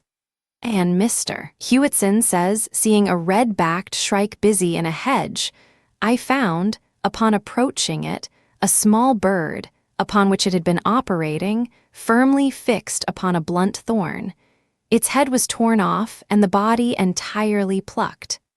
What an amazing quantity of little ladybird beetles there are on this hedge bank, said May. The ground is almost red with them. Yes, it is a very common but very pretty species. You see there are 7 black spots on its red wing covers, 3 on each, arranged triangularly, and 1 at the top of the wing covers, just at the point where they meet. Are these insects injurious, Papa? Asked Willie. You say there are so many insects that are. I do hope the little ladybirds do no mischief. I am happy, then, to tell you that they are as useful as they are pretty. You all know what are called plant lice, those nasty green or black flies called aphids, which cover the leaves or branches of so many trees and flowers, and do most terrible mischief. Well, the ladybirds, both when they are larvae and when they are beetles, eat these pests, and help to keep their devastating swarms in check. I have frequently seen an aphids in the mouth of a ladybird. And the larva, a curious 6-footed grub, about the 1/3 of an inch long, which you may often see late in the summer and the autumn, is still more fond of aphids food. Mr. Curtis says 2 ladybirds cleared 2 geranium plants of aphids in 24 hours. The species we are looking at is the 7-spotted ladybird. There is another very common kind, whose scarlet wing cases have 1 black spot on the center of each. This species is subject to considerable variety. It is called the 2-spotted ladybird. There is another you may often find. It is small and yellow, with 11 spots on each wing cover. This is called the 22-spotted ladybird. It is an elegant little creature. It is interesting to note how the observation of some particular animal has led naturalists to the choice of their favorite study. Mr. Good tells us that his first inclination to the study of birds arose from his father having once lifted him up to peep into a hedge warbler's nest. His admiration for the beautiful blue eggs led him to devote his time to ornithology, or the study of birds. If I remember rightly, Kirby's mind was directed to the study of insects by noticing the wonderful vitality shown by a little ladybird beetle, which, after having been immersed 24 hours in spirits of wine, on being taken out, actually flew away. What is the meaning, asked Mary, of the nursery rhyme about the ladybird? Ladybird, ladybird, fly away home, your house is on fire and your children will burn. Indeed, I cannot tell you. There are different versions of the old song. One runs thus: Ladybird, ladybird, fly away home, your house is on fire, your children at home, all but one that lives under the stone, fly thee home, ladybird, ere it be gone. In Yorkshire and Lancashire it is ladybird, ladybird, fly thy way home. Thy house is on fire, thy children all roam, except little Nan, who sits in her pan, weaving gold laces as fast as she can. The names of ladybird, ladycow, no doubt originated from the general reverence for this insect and its dedication to the Virgin Mary. In Scandinavia, this little beetle is called Our Lady's Key Maid. In Sweden, the Virgin Mary's golden hen. Similar reverence is paid in Germany, France, England, and Scotland. In Norfolk, it is called Bishop Barnaby, and the young girls have the following rhyme, which they continue to recite to it placed on the palm of the hand, till it takes wing and flies away. Bishop, Bishop Barnaby, tell me when my wedding be. If be tomorrow day, take your wings and fly away. Fly to the east, fly to the west, fly to him that I love best. The word Barnaby or Burnaby, or, as Southey writes it, Burnaby, no doubt has reference to the burnished or polished wing cases of the insect. Let us now look out for the coots and water hens, which love to dabble amongst the weeds of these pools, and to hide amongst the hedges and bulrushes that so thickly skirt them. See how rapidly the swifts, or jacksquealers, as the country folks call them, are gliding by. You remember when we were noticing the swallows and martins that we thought of the swifts. Look at the beautiful scythe-like form of the wings. The tail, you see, is slightly forked, but the bird has the power of bringing the feathers together, so that sometimes you cannot see its cleft form. I generally notice swifts in the neighborhood about the 5th of May. This year Mr. John Shaw tells me he saw some in Shrewsbury as early as the 23rd of April. Although they come to us the last of the swallow family, they leave us the soonest. By the middle of August, most of the swifts will have left us. This bird has remarkably short legs, and I remember more than once taking one off the ground when I was a boy at school. For unless it is raised a little above the level of the ground, it finds it very difficult to mount upwards by reason of its extremely short legs and long wings. If we had a swift in our hands, I could point out how it differed from the rest of the swallow family in the structure of its feet. In the other members, the 4 toes are arranged 3 before and 1 behind. In the swift, all the 4 toes are directed forwards. There is another kind of swift, the white-bellied swift, which has, on a few occasions, been noticed in this country. It is rather larger than the common swift, and has wings of greater length, and can fly even more rapidly. Hark! I hear the noise of a coot proceeding from the reeds of a pond. I dare say if we keep quite still, we shall get a glimpse of her. There she comes, and do look, a lot of young ones with her. Little black downy things they are, as we should see were we near enough to examine them. The old birds have a naked white patch on the forehead, and are therefore called bald coots. You can see the white patch now she faces us, and the sun is shining. The body is a dingy black tinged with dark gray. You notice a little white about the wings. The feet of the coot are curiously formed. Each of the 4 toes is partly webbed, having a membrane forming rounded lobes. The claws are very sharp, and the bird does not hesitate to make use of them if you catch hold of it carelessly. So call. Hawker gives the following caution to young sportsmen: beware of a winged coot, or he will scratch you like a cat. I never saw a coot dive, and think it seldom does. Water hens, everyone knows, are frequent divers. The old bird is pulling up some of the weeds of the pool for the young ones. How carefully she attends to them. The heads of the little ones are nearly naked, and of a bright orange color mixed with blue, but this brilliant coloring lasts only a few days. The nest is made of broken reeds and flags, and hidden amongst the tall rushes and edges in the water. EBOOK mentions the case of a coot having built her nest among some rushes, which were afterwards loosened by the wind. And of course the nest was driven about and floated upon the surface of the water in every direction. Notwithstanding which, the female continued to sit as usual, and brought out her young upon her movable habitation. See, now they have all gone away to hide amongst the reeds.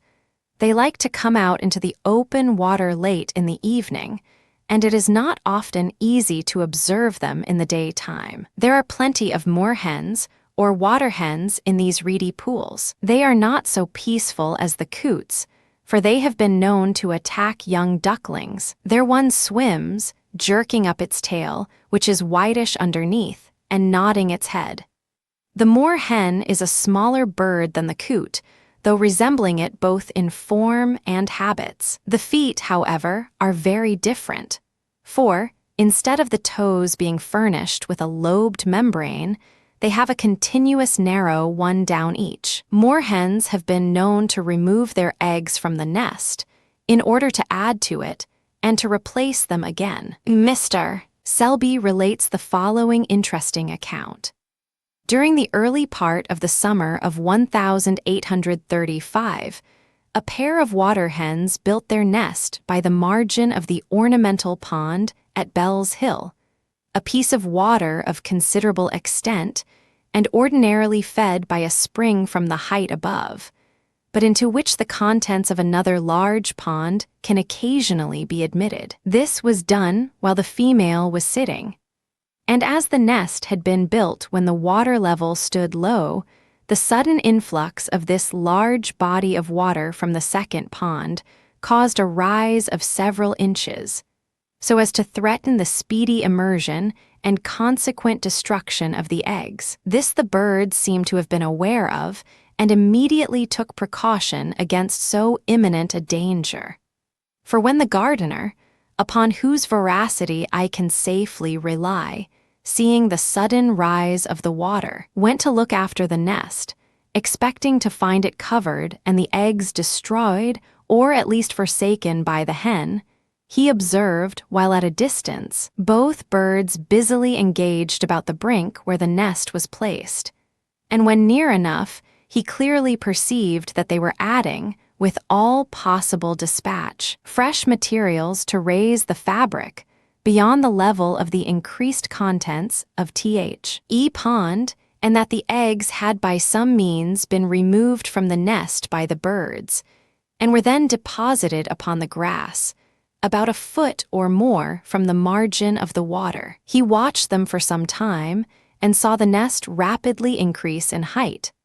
But I regret to add that he did not remain long enough, fearing he might create alarm, to witness the interesting act of the replacing of the eggs, which must have been effected shortly afterwards.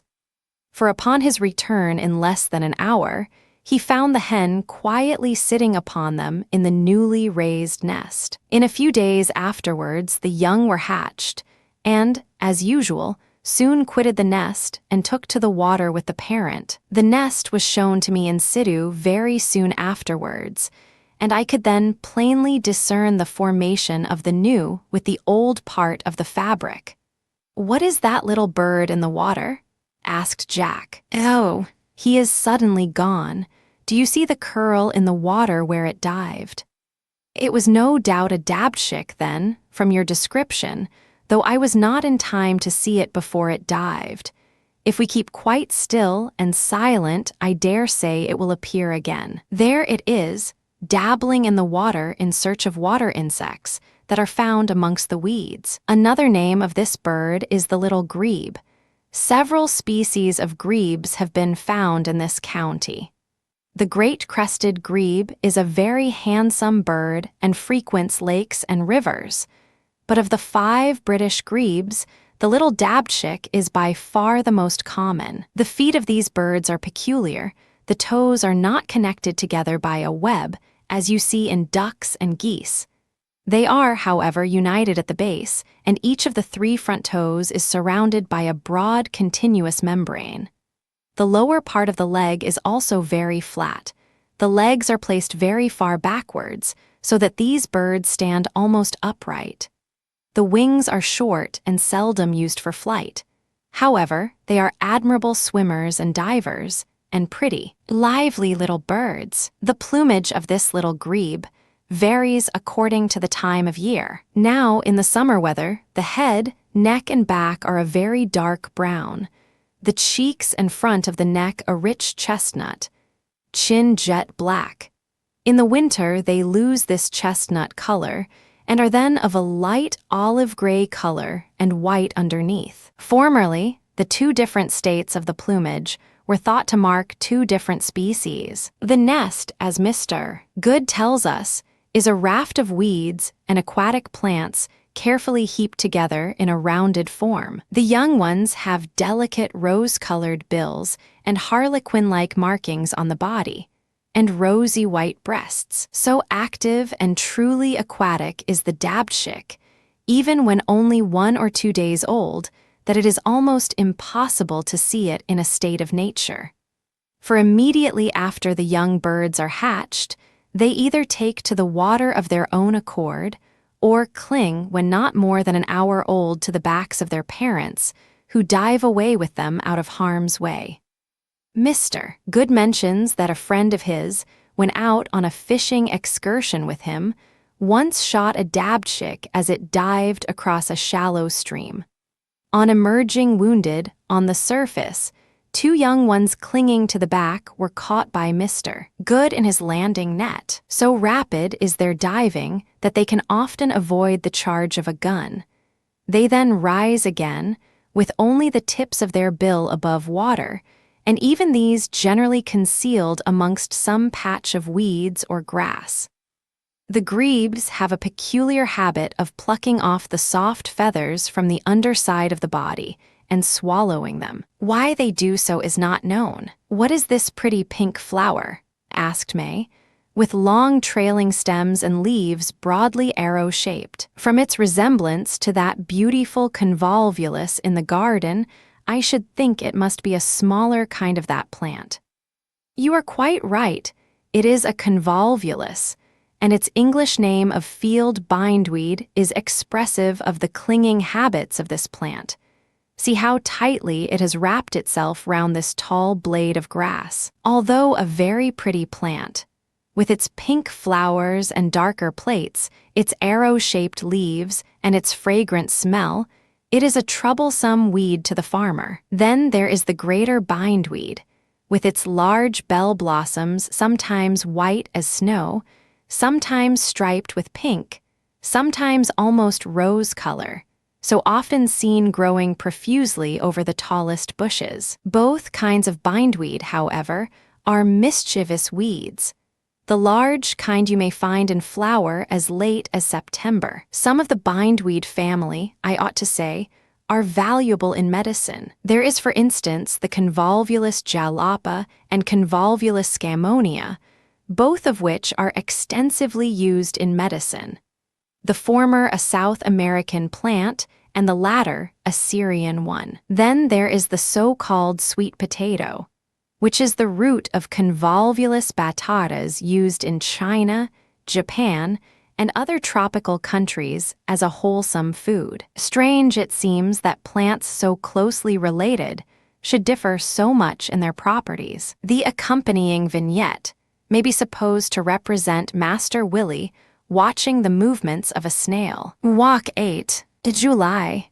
Let us have another stroll on the moors. We pass over a small brook on our way, and of course, stop on the bridge and gaze into the little rivulet. What do I see about 4 yards off in the shade? A number of small dark-colored patches, which I recognize at once as one of our most beautiful freshwater algae. We will gather some from the bottom. There, the little tufts are attached to the upper sides of stones. When taken out of the water, the plant looks and feels like a mass of very dark jelly. I will float a piece out in this bottle of water. Did you ever see anything more beautiful? It consists of a number of delicate branches, each arranged in a bead-like row, and from a certain resemblance which these beaded rows bear to frog spawn, as well as from their jelly-like consistency, this alga has received the name of batrachospermum, which means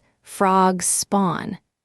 If we take a bit home and spread it out carefully on a piece of drying paper, separating the numerous beaded branches one from the other with the point of a needle, and leave it to dry gradually, we shall get a very pretty object indeed. As you may suppose, the plant is a most charming object for the microscope. Do you think, asked Willie, it would do in my aquarium? I have several times tried it in an aquarium.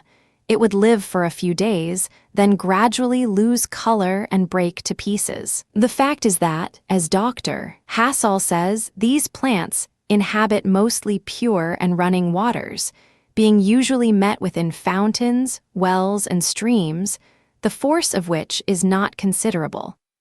The frog spawn alga, therefore, will not thrive in any but the purest water, and a gentle flow is necessary to its growth and health. These plants are so exceedingly flexible, Dr. Hassall continues, that they obey the slightest motion of the fluid which surrounds them, and would seem almost to be endowed with vitality. Nothing can surpass the ease and grace of their movements. When removed from the water, they lose all form and appear like pieces of jelly without trace of organization. On immersion, however, the branches again quickly resume their former disposition. They adhere strongly to paper, and in drying frequently change to some other tint, usually much deeper. On being moistened after long intervals, they recover much of their original freshness. And it is even asserted that, after having lain in the herbarium for some years, when they are replaced in water in a suitable locality, they will vegetate as before.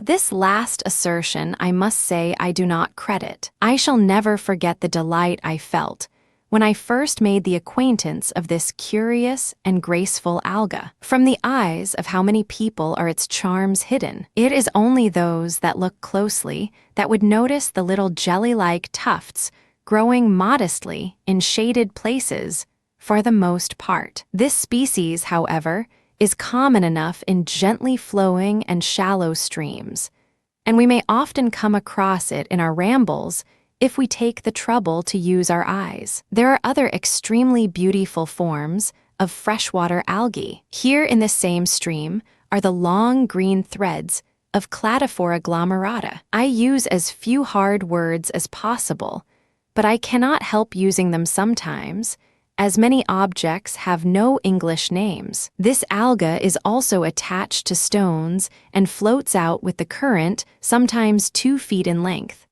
And, like the frog spawn alga, is fond of pure water.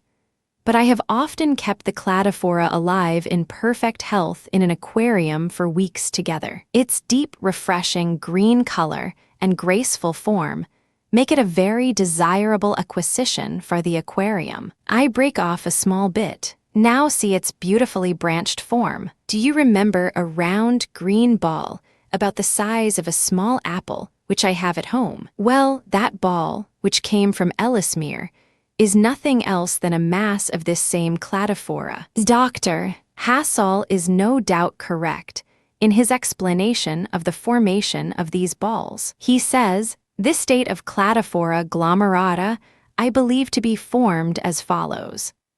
A specimen by the force of some mountain stream, swollen by recent rains, becomes forced from its attachment. As it is carried along by the current, it is made to revolve repeatedly upon itself, until at last a compact ball is formed of it, which finally becomes deposited in some basin or reservoir in which the stream loses itself, and in which these balls are usually found. Here are some specimens in the water of a rich brown color instead of green. This is caused by the growth of other algae over its long branches. See, I shake a bit in my bottle, and you see a quantity of brown deposit comes off, showing the green threads of the Cladophora underneath. This brown deposit looks to you, I dare say, very uninteresting. I will show you some under the microscope when we get home, and you will see many extremely beautiful forms. These are known by the name of diatomaceae and desmidiae. I will not tell you more of them at present, but a picture which I will show you will give you the forms of some of these microscopic plants, all highly magnified. 1. Istorastrum. 2. Trigonocystes. 3. Euastrum. 4. Clusterium. 5. Diatoma. 6, 7. Meridian. 8. Eunotia. 9. Exillaria. Here we are once more on the wild moors. There is really nothing very wild about them now. Cultivation has turned them into excellent pasturage. The epithet, too, is a corruption of weald, signifying a wood. But this whole district, extending from Longden-upon-Tern to Aqualate, was once, there can be no doubt, covered with water. Perhaps it was the bed of a large lake a great many years ago. The soil, you see, is composed of peat varying in thickness in different parts, and below the peat is often found sand and pebbles, which looks as if it was once the bottom of a vast lake 10 miles or more long and 3 broad. The village of Kinnersley was evidently once an island, and you can now see the moors extending all around it. Once then, the whole district was covered with water, but about 200 years ago it was covered with wood. "Oh, Papa, did you see that?" said Jack. "A hawk pounced upon a small bird and has taken him to that fir tree where he is eating him." It is a kestrel, one of the commonest of the British hawks, and which we may often see in this district, though I am afraid those destructive animals called gamekeepers will in time succeed in destroying every hawk in the neighborhood. "Well, but Papa," said Willie, "do they not do a great deal of harm to young partridges and pheasants, and of course the gamekeeper will not stand that?" "I dare say. Indeed, I have no doubt that a kestrel will occasionally seize upon a young partridge, but it is also certain that mice form the principal part of its food. Remains of mice, shrews, beetles, lizards have been found in the kestrel's stomach, and I am sure it would be a great pity to seek to exterminate this handsome and attractive bird." "Is this the hawk that you very often see hovering steadily in the air over one spot?" asked May. "Yes, it is, and from this habit it has got the name of windhover. The outspread tail is suspended, and the head always points in the direction of the wind. The sparrowhawk I occasionally see, and now and then the merlin, a beautiful little fellow and of great courage. The sparrowhawk is a much greater enemy to young birds than the kestrel, and ought not to be allowed to increase where game or poultry are reared.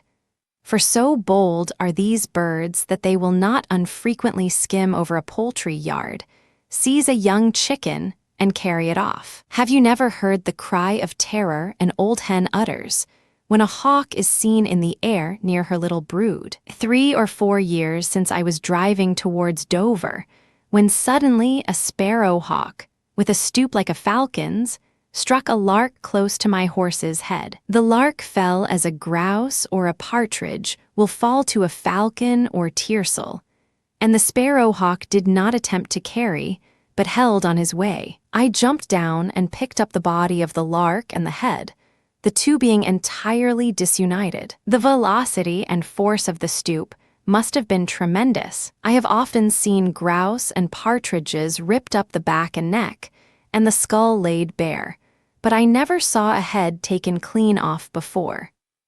A sparrowhawk has been known to pursue a finch between the legs of a man and to dash through a window pane with the intention of seizing some cage bird. "What was that very large bird, Papa," said Willie, "that you noticed near Iton last November? It was one of the hawk family, was it not?" "Yes, I have no doubt it was the common buzzard, though it would not allow me to get very near it, but I watched it at a distance for some time. It would remain on a tree for some time, and then take a slow flight away, returning again to some tree. Buzzards are not nearly such active flyers and bold birds as the smaller kinds of hawks. Though I said it was the common buzzard, you must not suppose that this bird is really common. It is called common as being the species most frequently seen in this country. Mr. Yarrell, in his book on British birds, has given the figure of a buzzard nursing and feeding a brood of young chickens. Is not that a curious thing? He says, "The extreme partiality of the common buzzard to the seasonal task of incubation and rearing young birds has been exemplified in various instances. A few years back, a female buzzard, kept in the garden of the Chequers Inn at Uxbridge, showed an inclination to sit by collecting and bending all the loose sticks she could gain possession of. Her owner, noticing her actions, supplied her with materials. She completed her nest and sat on 2 hens' eggs, which she hatched, and afterwards reared the young. Since then she has hatched and brought up a brood of chickens every year. She indicates her desire to sit by scratching holes in the ground, and breaking and tearing everything within her reach. One summer, in order to save her the fatigue of sitting, some young chickens just hatched were put down to her, but she destroyed the whole. Her family, in June 1839, consisted of 9.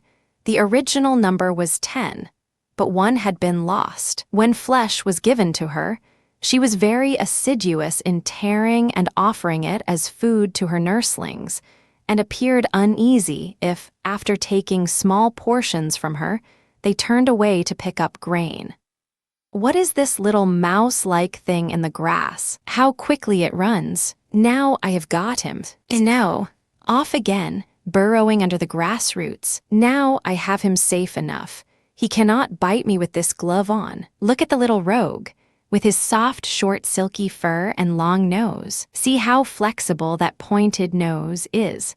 How useful in grubbing amongst the closest herbage, or under the surface of the soil. How sharp are the little creature's teeth. With them he eats worms and the larvae of various kinds of insects. Well, what is its name? It is the common shrew, and though the form of the body is mouse-shaped, it is, properly speaking, not a mouse at all, being much more nearly related to the mole. It is said that shrews are very fond of fighting, and that if two be confined together in a box, the stronger will conquer the weaker and then eat him. Moles are said to eat their small relatives, but I have never had any evidence of the fact, though it is probable enough. May wanted to know whether cats eat shrews. I have often tried cats with dead shrews, and have always found they will not touch them. I dare say, however, they would kill them. The smell of the shrew is certainly unpleasant,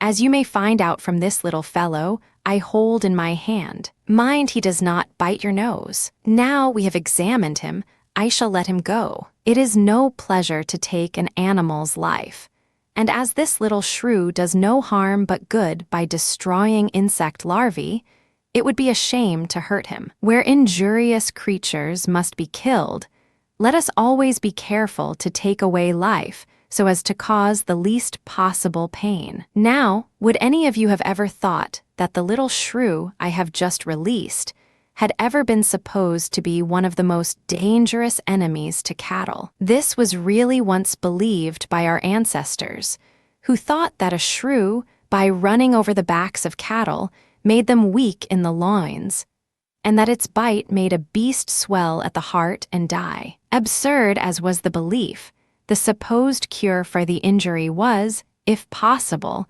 still more ridiculous. It consisted in passing over the cows back the twigs of a shrew ash. Now a shrew ash, says Gilbert White, is an ash whose twigs or branches, when applied to the limbs of cattle, will immediately relieve the pains which a beast suffers from the running of a shrew mouse over the part affected. For it is supposed that a shrew mouse is of so baneful and deleterious a nature, that wherever it creeps over a beast, be it horse, cow, or sheep, the suffering animal is afflicted with cruel anguish and threatened with the loss of the use of the limb. Against this accident, to which they were continually liable, our provident forefathers always kept a shrew ash at hand which, when once medicated, would maintain its virtue forever. A shrew ash was made thus. Into the body of the tree a deep hole was bored with an auger, and a poor devoted shrew mouse was thrust in alive and plugged in, no doubt with several quaint incantations long since forgotten. It is marvelous how people could ever have believed such stuff, but equal absurdities are still accepted by many people to this very day. So strong a hold on men's minds have the kindred vices of superstition and ignorance. Look at these spiders' webs on this hawthorn hedge. They are formed of delicate silken threads and are of a long funnel shape. The spider occupies the bottom part and soon rushes up should any insect get into the trap, and quickly rushes down and escapes at the back door if your hand enters the front. The top of the funnel is spread out into large, broad sheets, and the whole snare is attached by silken cords to the twigs of the bushes. This is the snare and residence of a good-sized species, the Agelena labyrinthica. Such webs are common on hedges, on grass, heath, and gorse. Now you must distinguish between spiders' nests and spiders' snares. The very common wheel-like webs, which you see abundantly on hedges, are snares or traps for insects, and beautiful they look on a dewy morning, all strung with liquid pearls. Here under this oak are a number of old acorn cups of last autumn's produce. The acorns have fallen out and the black cups remain. Do you see a delicate spider's web filling this cup?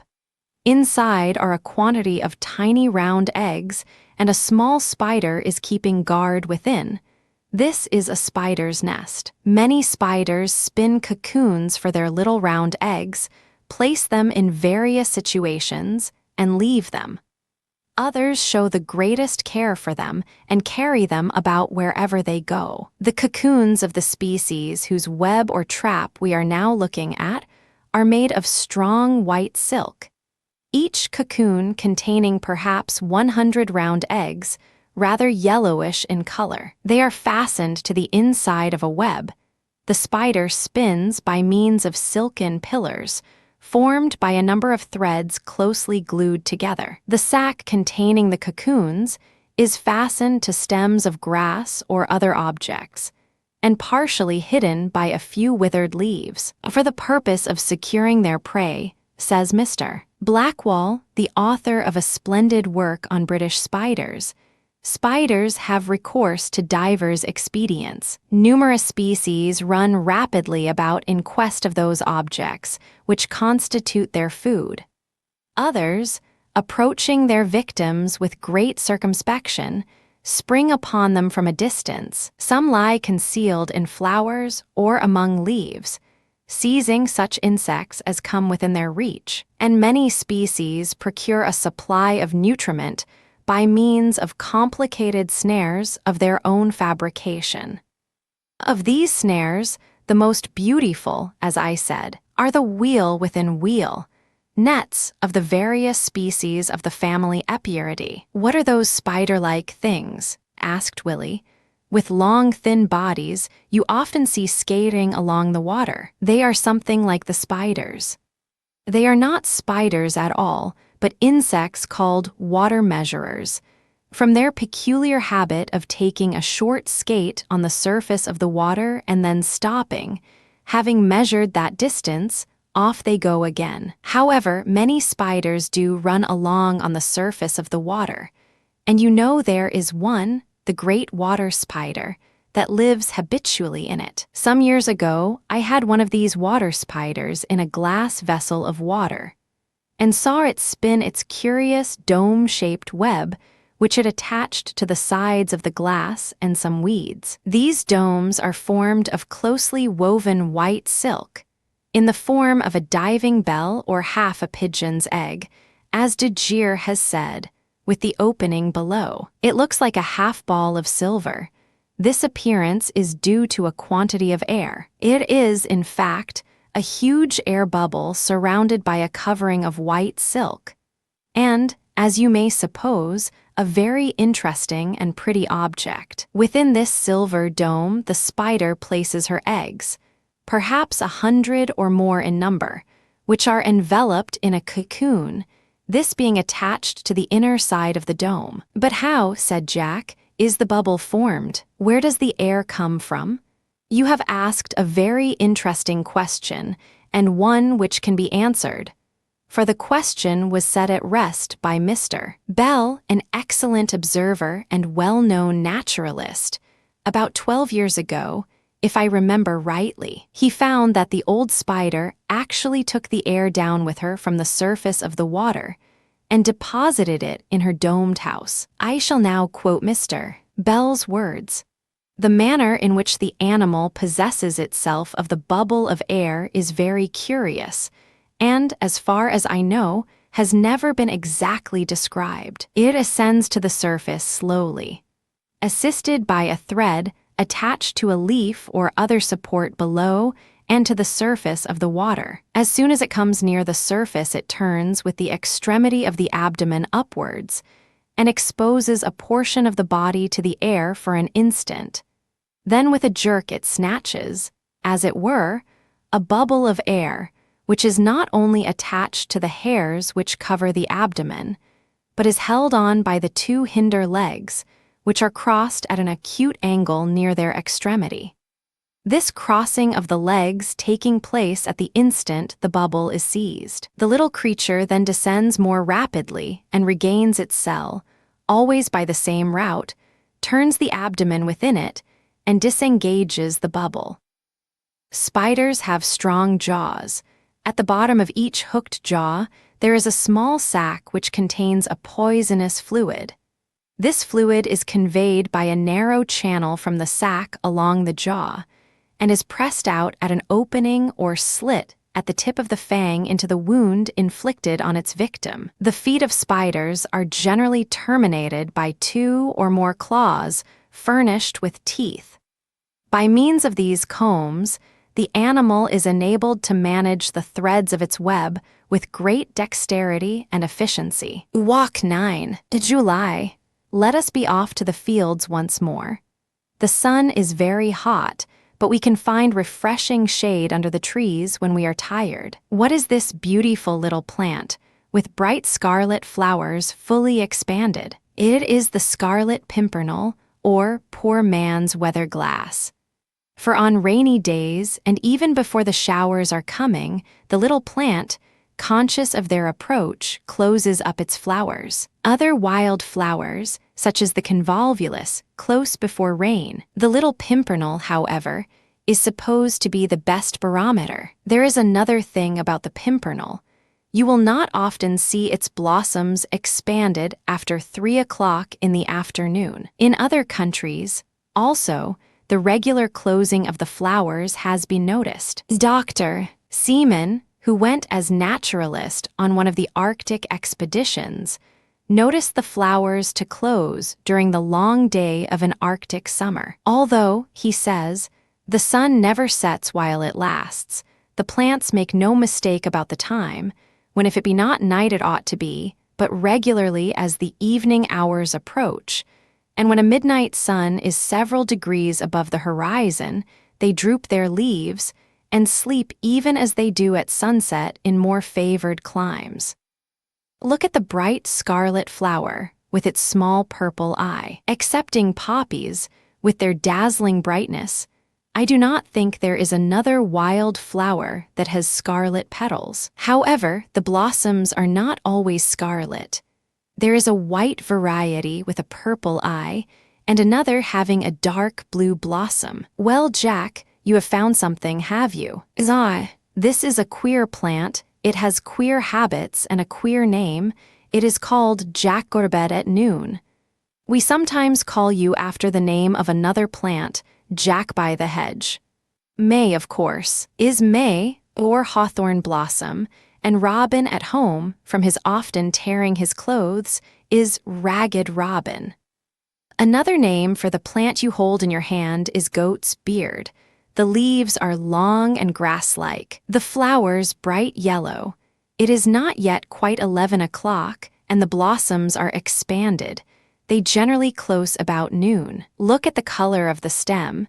It has a kind of sea-green bloom upon it. Well, you would never find this plant with blossom expanded in the afternoon.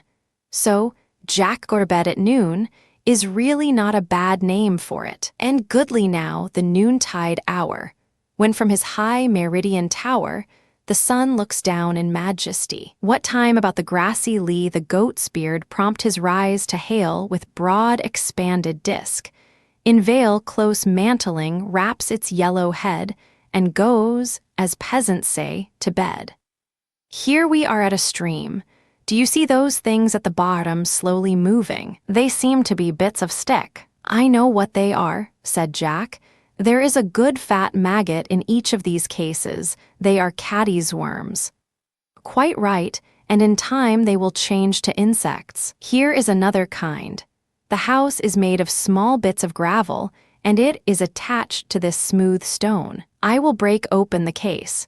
do you see inside is a long cylindrical case with a thin covering?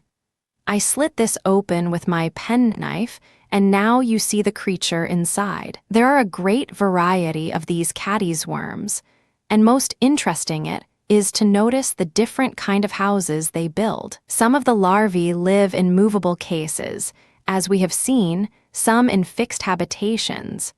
The materials, too, out of which the different cases are constructed, are different.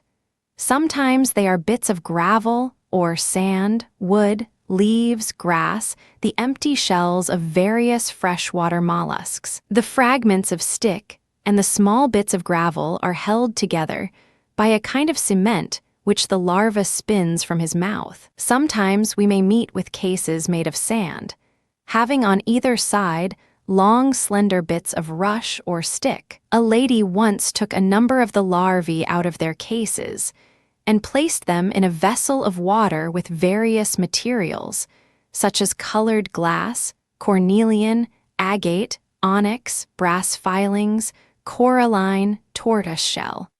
And these little maggoty things made use of and built their houses out of them. The perfect insect has 4 wings, and from these being closely covered with hairs, the order to which they belong has received the name of Trichoptera, which means having hairy wings. You must know many of these insects. They are very common near ponds and streams. Generally, they fly in a zigzag fashion and have the appearance of moths. Illustration: A, B, C, D. Larva, cocoon, nympha, and insect of caddisfly. Ah, here is a splendid bed of the forget-me-not, growing on this bank near the stream. Look at the blue enamel-like flowers, each with a yellow center eye. The leaves are bright green and rather rough. There are other species very much resembling this one you may often see in hedgerows and fields, but they are generally smaller plants. This one is the true forget-me-not. There are several stories about the origin of the name. Here is one.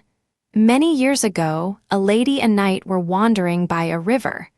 The lady espied these bright blue flowers on a small islet, I suppose, in the deep river, and wished to possess them. Her lover immediately plunged in and plucked the plants, but the strength of the stream was too much for him on his return. With a great effort, however, he threw the flowers on the bank, exclaiming, "Forget-me-not," and sank. But the lady fair of the night, so true, still remembered his hapless lot, and she cherished the flower of brilliant hue, and she braided her hair with the blossoms blue, and she called it forget-me-not. We must proceed on our walk and not linger too long here, though, I must own, it is hard to tear oneself away from the banks of a gently flowing river. So goodbye to that blue and bright-eyed floret of the brook, hope's gentle gem, the sweet forget-me-not. As we crossed the road, we met 2 men with cage straps, and a slender twig covered thickly with bird lime. In each cage strap was a tame goldfinch, which were the decoy birds. The men had only succeeded in taking 1 goldfinch, for which they asked half a crown. The decoy birds attract other goldfinches by their call note. These sometimes alight on the trap, which instantly closes upon them. Sometimes they alight on the twig smeared with bird lime, which is so sticky that they cannot free themselves from it. Gay plumage, lively habits, an agreeable form and song, with a disposition to become attached to those who feed them, are such strong recommendations that the goldfinch has been, and will probably continue to be, one of the most general cage favorites. So well also do the birds of this species bear confinement, that they have been known to live 10 years in captivity, continuing in song the greater part of each year. This tendency to sing and call make them valuable as brace birds, decoy birds, and call birds, to be used by the bird catcher with his ground nets, while the facility with which others are captured, the numbers to be obtained, and the constant demand for them by the public, render the goldfinch one of the most important species included within the bird dealer's traffic. Mr. Mayhew says that a goldfinch has been known to exist 23 years in a cage. The same person tells us that goldfinches are sold in the streets of London from 6pence to a shilling each. And when there is an extra catch, and the shops are fully stocked, at 3pence and 4pence each. Only think, it is computed that as many as 70,000 songbirds are captured every year about London. The street sale of the goldfinch being about 1/10 of the whole. Goldfinches may be taught to perform many amusing tricks, to draw up water for themselves by a small thimble-sized bucket, or to raise the lid of a small box to obtain the seed within. A goldfinch has been trained to appear dead. It could be held up by the tail or claw without exhibiting any signs of life, or to stand on its head with its claws in the air, or to imitate a Dutch milkmaid going to market with pails on its shoulders, or to appear as a soldier, keeping guard as sentinel. One was once trained to act as a cannoneer with a cap on its head, a firelock on its shoulder, and a match in its claw. It would then discharge a small cannon. The same bird also acted as if it had been wounded. It was wheeled in a barrow to convey it, as it were, to the hospital, after which it flew away before the company. Another turned a kind of windmill. Another stood in the midst of some fireworks, which were discharged all around it, without showing any fear. When we consider how docile and affectionate many birds become, when we think of their beauty and the sweet music they pour from their little throats, when we consider also of what immense use a great number of species are to man in helping to check injurious insects and caterpillars, does it not seem strange that they meet with so little protection? How often, as you know, we have met lads and great strong men with helpless fledglings in their hands, which they intend to torture in some way or other.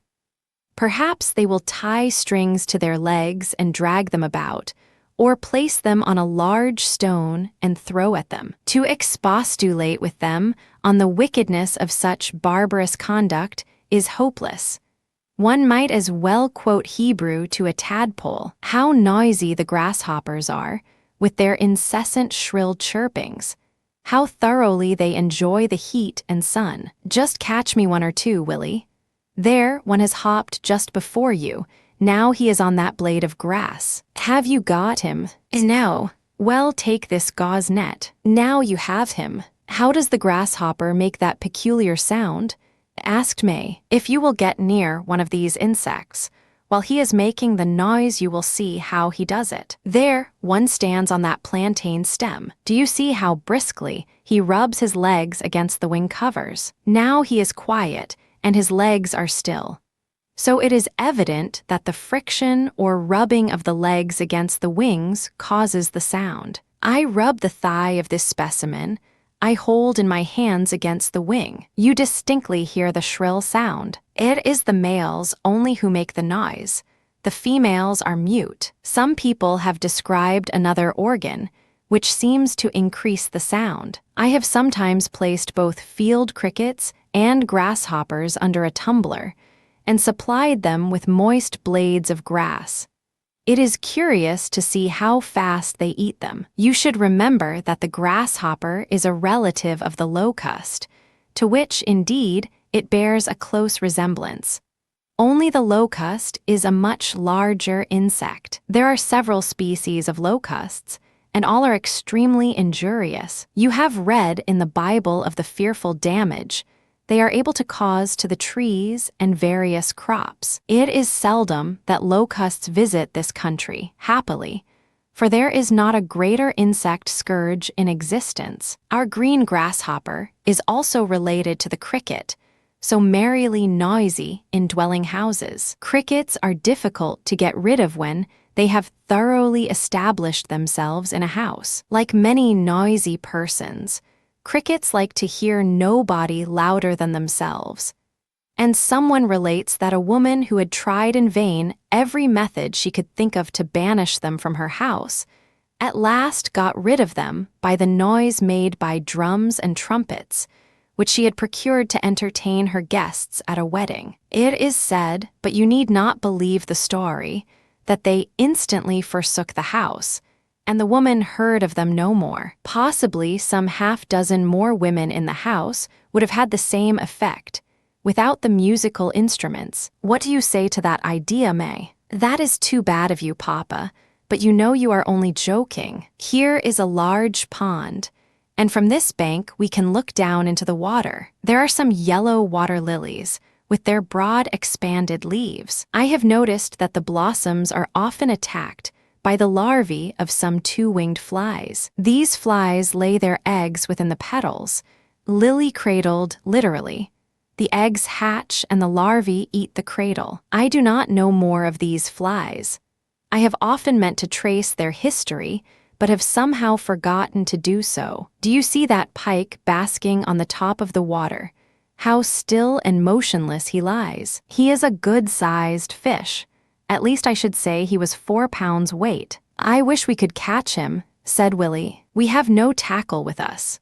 Besides, when pike are sunning themselves in that way on the top of the water, they are seldom inclined to take a bait. What is the largest pike, asked Jack, you ever saw caught?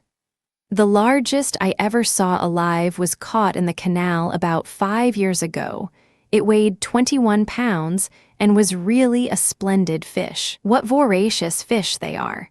They will often take young ducks, water hens, and coots, and will sometimes try to swallow a fish much too large for their throats. It is said that a pike once seized the head of a swan as she was feeding underwater, and gorged so much of it as killed them both. The servants, perceiving the swan with its head under water for a longer time than usual, took the boat and found both swan and pike dead. Gessner relates that a pike in the Rhone seized on the lips of a mule that was brought to water, and that the beast drew the fish out before it could disengage itself. Walton was assured by his friend Mr. Segrave, who kept tame otters, that he had known a pike, in extreme hunger, fight with one of his otters for a carp that the otter had caught and was then bringing out of the water. A woman in Poland had her foot seized by a pike as she was washing clothes in a pond.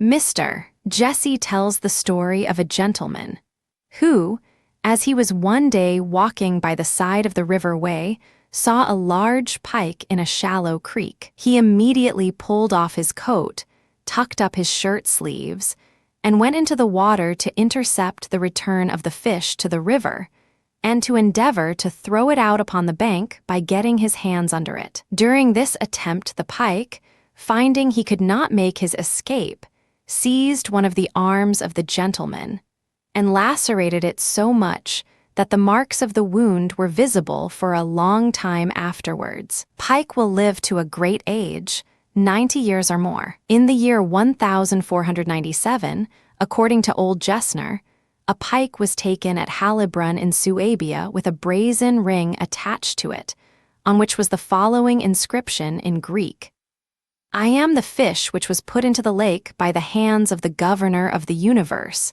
Frederick II, the 5th of October, 1230. This pike, therefore, would be 267 years old. People said it weighed 350 pounds, and that its skeleton was 19 feet long. I will show you a picture of this ring in Gessner's book when we get home. Illustration Walk 10. In October, how pleasant is the season of autumn, with its yellow fields of ripe corn, and its orchards laden with the fruits of the apple and the pear. But now the golden grain is safely stored. The birds, too, have done singing, with the exception of the robin and the hedge warbler, which even in the winter occasionally cheer us with their welcome notes. There are yet, however, a few wild flowers to interest us, and the ferns are still beautiful. The various kinds of fungi are springing up in the fields and woodlands. It is a charming day for a stroll. We will drive to the Wrekin and explore the woods at its base. I am sure we shall be able to meet with many pretty forms. The woods are rendered extremely beautiful by the rich autumnal tints of the foliage. We will go through this wicket and follow the path in the direction of Ten Tree Hill. Now, who will be the first to find the bright scarlet fly agaric? It is a poisonous species, though so beautiful. We will put the wholesome fungi in one basket and the suspected ones in another. Here you see is the elegant parasol fungus, with its tall stem and top spotted with brown flakes. It is a most delicious one to eat, and in my opinion is superior to the common mushroom. Shall we find the beefsteak fungus, Papa? Said Willie. I have never seen it growing here. The beefsteak fungus prefers to grow on very old oak trees, and it is, moreover, by no means common. It is so called from its resemblance to a beefsteak when cut through. A reddish, gravy-like juice flows from the wound, and I think the whole fungus, when young, very inviting. I have on 3 or 4 occasions eaten this species, but I do not think it a very palatable one, though perfectly wholesome and doubtless nutritious. Here is a quantity of Amanita phalloides, very beautiful with its green tints and white stem, but I should not like to eat any of this kind. Do you notice what a very unpleasant smell it has? 1. Beefsteak fungus. 2. Lattice stinkhorn, very rare. 3. Boltus. 4. Hedgehog mushroom. 5. Fly agaric. 6. Clavaria. 7. Bird's nest fungus. B. Sporangium of ditto, magnified. What a number of animals are nailed to that beech tree. Let us see what they are. 2 cats, 3 weasels, 2 stoats, 4 jays, 2 magpies, 2 kestrels, an owl, and a sparrow hawk. The keeper has trapped or shot these as enemies to the game, and no doubt, with the exception of the weasels, owl, and kestrels, the other animals often destroy young pheasants or suck their eggs. Still, I should not like to see all wild animals destroyed that occasionally harm game preserves. Gamekeepers have strong affection for their hares, partridges, and pheasants, and consider all other wild animals as either enemies or beneath notice. Indeed, a gamekeeper's zoology is confined to 5 things: pheasants, partridges, hares, rabbits, and ants' eggs. I do think I espy about 20 yards ahead the fly agaric, Amanita muscaria. To be sure, here is a fine lot, some just appearing above ground in the form of scarlet balls, others fully expanded. How splendid they are! You notice many white patches on their tops. Let us see how these patches are formed. Here is a specimen, hardly showing itself. I will dig it up. There now you see, the whole fungus is wrapped up in a thin white envelope. This is called a volva, from the Latin word volvo, I roll up. When the volva breaks, it leaves scattered patches on the top. The gills are white or yellowish, and the stem is bulbous. This is not a very common fungus. It is, however, frequent enough in the woods about the Wrekin. The effects of this fungus on a person who has eaten it are of an intoxicating nature. Dr. Badham, who used to eat various kinds of fungi and has written a very good book on wholesome kinds, once gathered some specimens of the fly agaric. He sent them to 2 lady friends, intending to call soon afterwards and explain that he had sent them on account of their extreme beauty solely. Dr. Badham did not come, but these 2 ladies said, "Oh, of course, doctor. Badham would never send us anything unwholesome. Let us have some cooked for tea."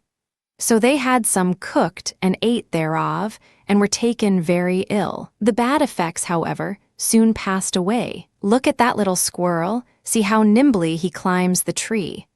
Now he hides on a forked branch and thinks we do not see him. Well, I must not forget to tell you that this fungus, growing in this spot so plentifully, is called fly agaric because a decoction of it was once used to destroy flies. The people in Siberia swallow portions of it to to produce intoxication. Here is another species closely related to the one we have been considering, and not unlike it in form. This is the blushing agaric, Amanita rubescens.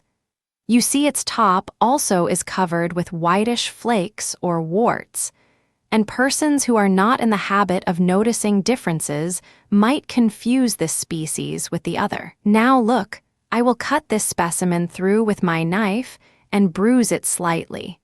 Do you see how it changes to a reddish hue, thus at once distinguishing itself from its unwholesome relative? This quality gives the name to the fungus. The blushing agaric is perfectly wholesome. You remember how often we had it cooked last autumn, and how delicious it was both for breakfast and dinner. I would never, however, advise persons who have not paid attention to the study of fungi to gather and eat them without asking the opinion of someone who had knowledge of the subject.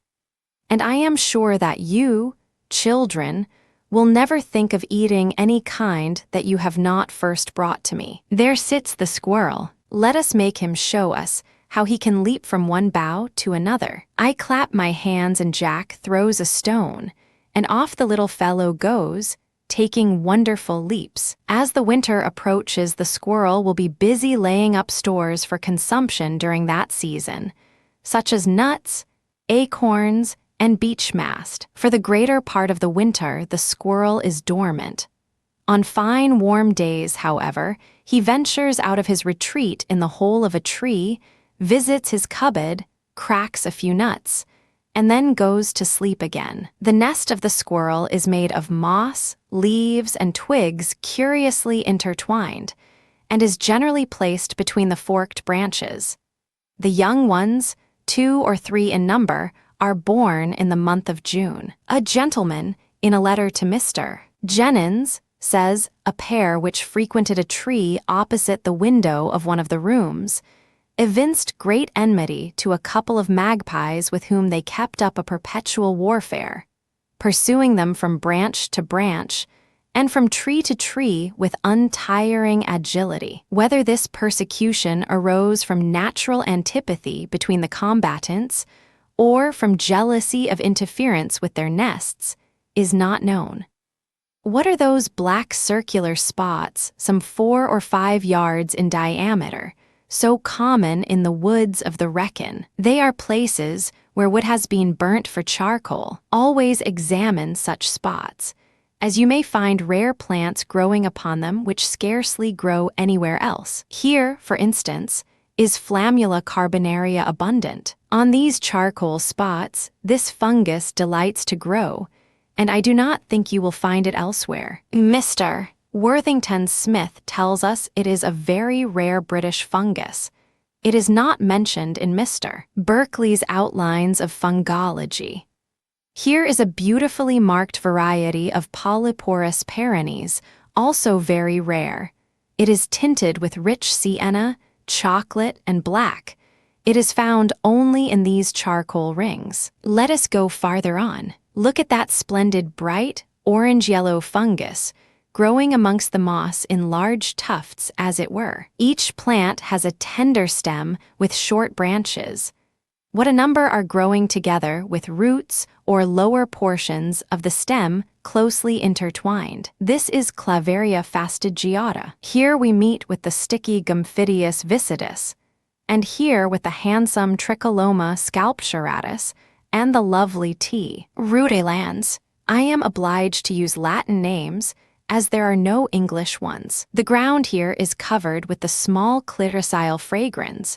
It smells like newly mown hay. And now we meet with various bolti. Look at the undersurface.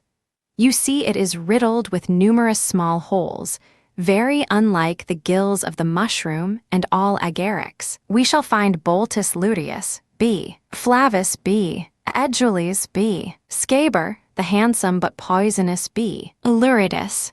Boltus edulis is, as its name imports, very good to eat and perfectly wholesome. So too is B. Scaber and B. Luteus. Helloa. What bird has just fled before us? It is a woodcock, evidently, and has probably lately arrived in this country from the south of Europe, though woodcocks occasionally reside here all through the year. The woodcock is a very handsome bird with its dark mottled brown plumage, long bill, and large, full, black eyes. "What do these birds feed upon?" asked Willie. "You often hear people say they live upon suction and do not eat any food. That, I fancy, is a common belief amongst sportsmen. It is, however, altogether a mistake, for these birds eat quantities of earthworms, as has frequently been witnessed. I will give an instance of this in the case of a woodcock kept in an aviary somewhere in Spain. There was a fountain perpetually flowing to keep the ground moist and trees planted for the same purpose. Fresh sod was brought to it, the richest in worms that could be found. In vain did the worms seek concealment. When the woodcock was hungry, it discovered them by the smell, stuck its beak into the ground, but never higher than the nostrils, drew them out singly, and raising its bill into the air, it extended upon it the whole length of the worm, and in this way swallowed it smoothly without any action of the jaws. This whole operation was performed in an instant, and the action of the woodcock was so equal and imperceptible that it seemed doing nothing. It never missed its aim. For this reason, and because it never plunged its bill beyond the orifice of the nostrils, it was concluded that the bird was directed to its food by smell. There is one very interesting point in the natural history of the woodcock which I must not forget to mention. The old birds sometimes carry their little ones from the place where they are hatched down to soft marshy places to feed on the worms and insect larvae found there. They take them in the evening and return with them in the morning. "But how do they carry them?" asked May. "Some observers have said they are carried in the claws, but Mr. Isn't John maintains that the little birds are clasped tightly between the thighs. Is it not a difficult thing to tell the difference between the male and female woodcock?" asked Willie. "Yes, I do not think it is possible in every case to tell the difference. The male bird is smaller than the female of the same age, and there are slight differences in the color of the plumage. But as you may meet with birds of different ages, and as woodcocks are much subject to variation of plumage, it is difficult to pronounce whether this woodcock is a male and that a female." "Oh, Papa, what are these ring marks on the end of this bit of timber upon which we are sitting?"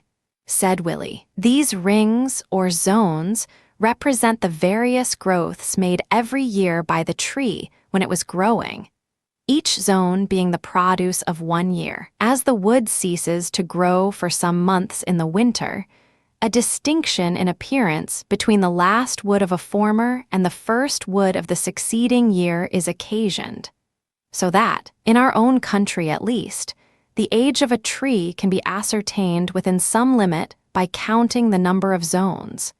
There is, however, great difference in the size of the same species of trees, even of the same age, and great difference, too, in the width of the zones.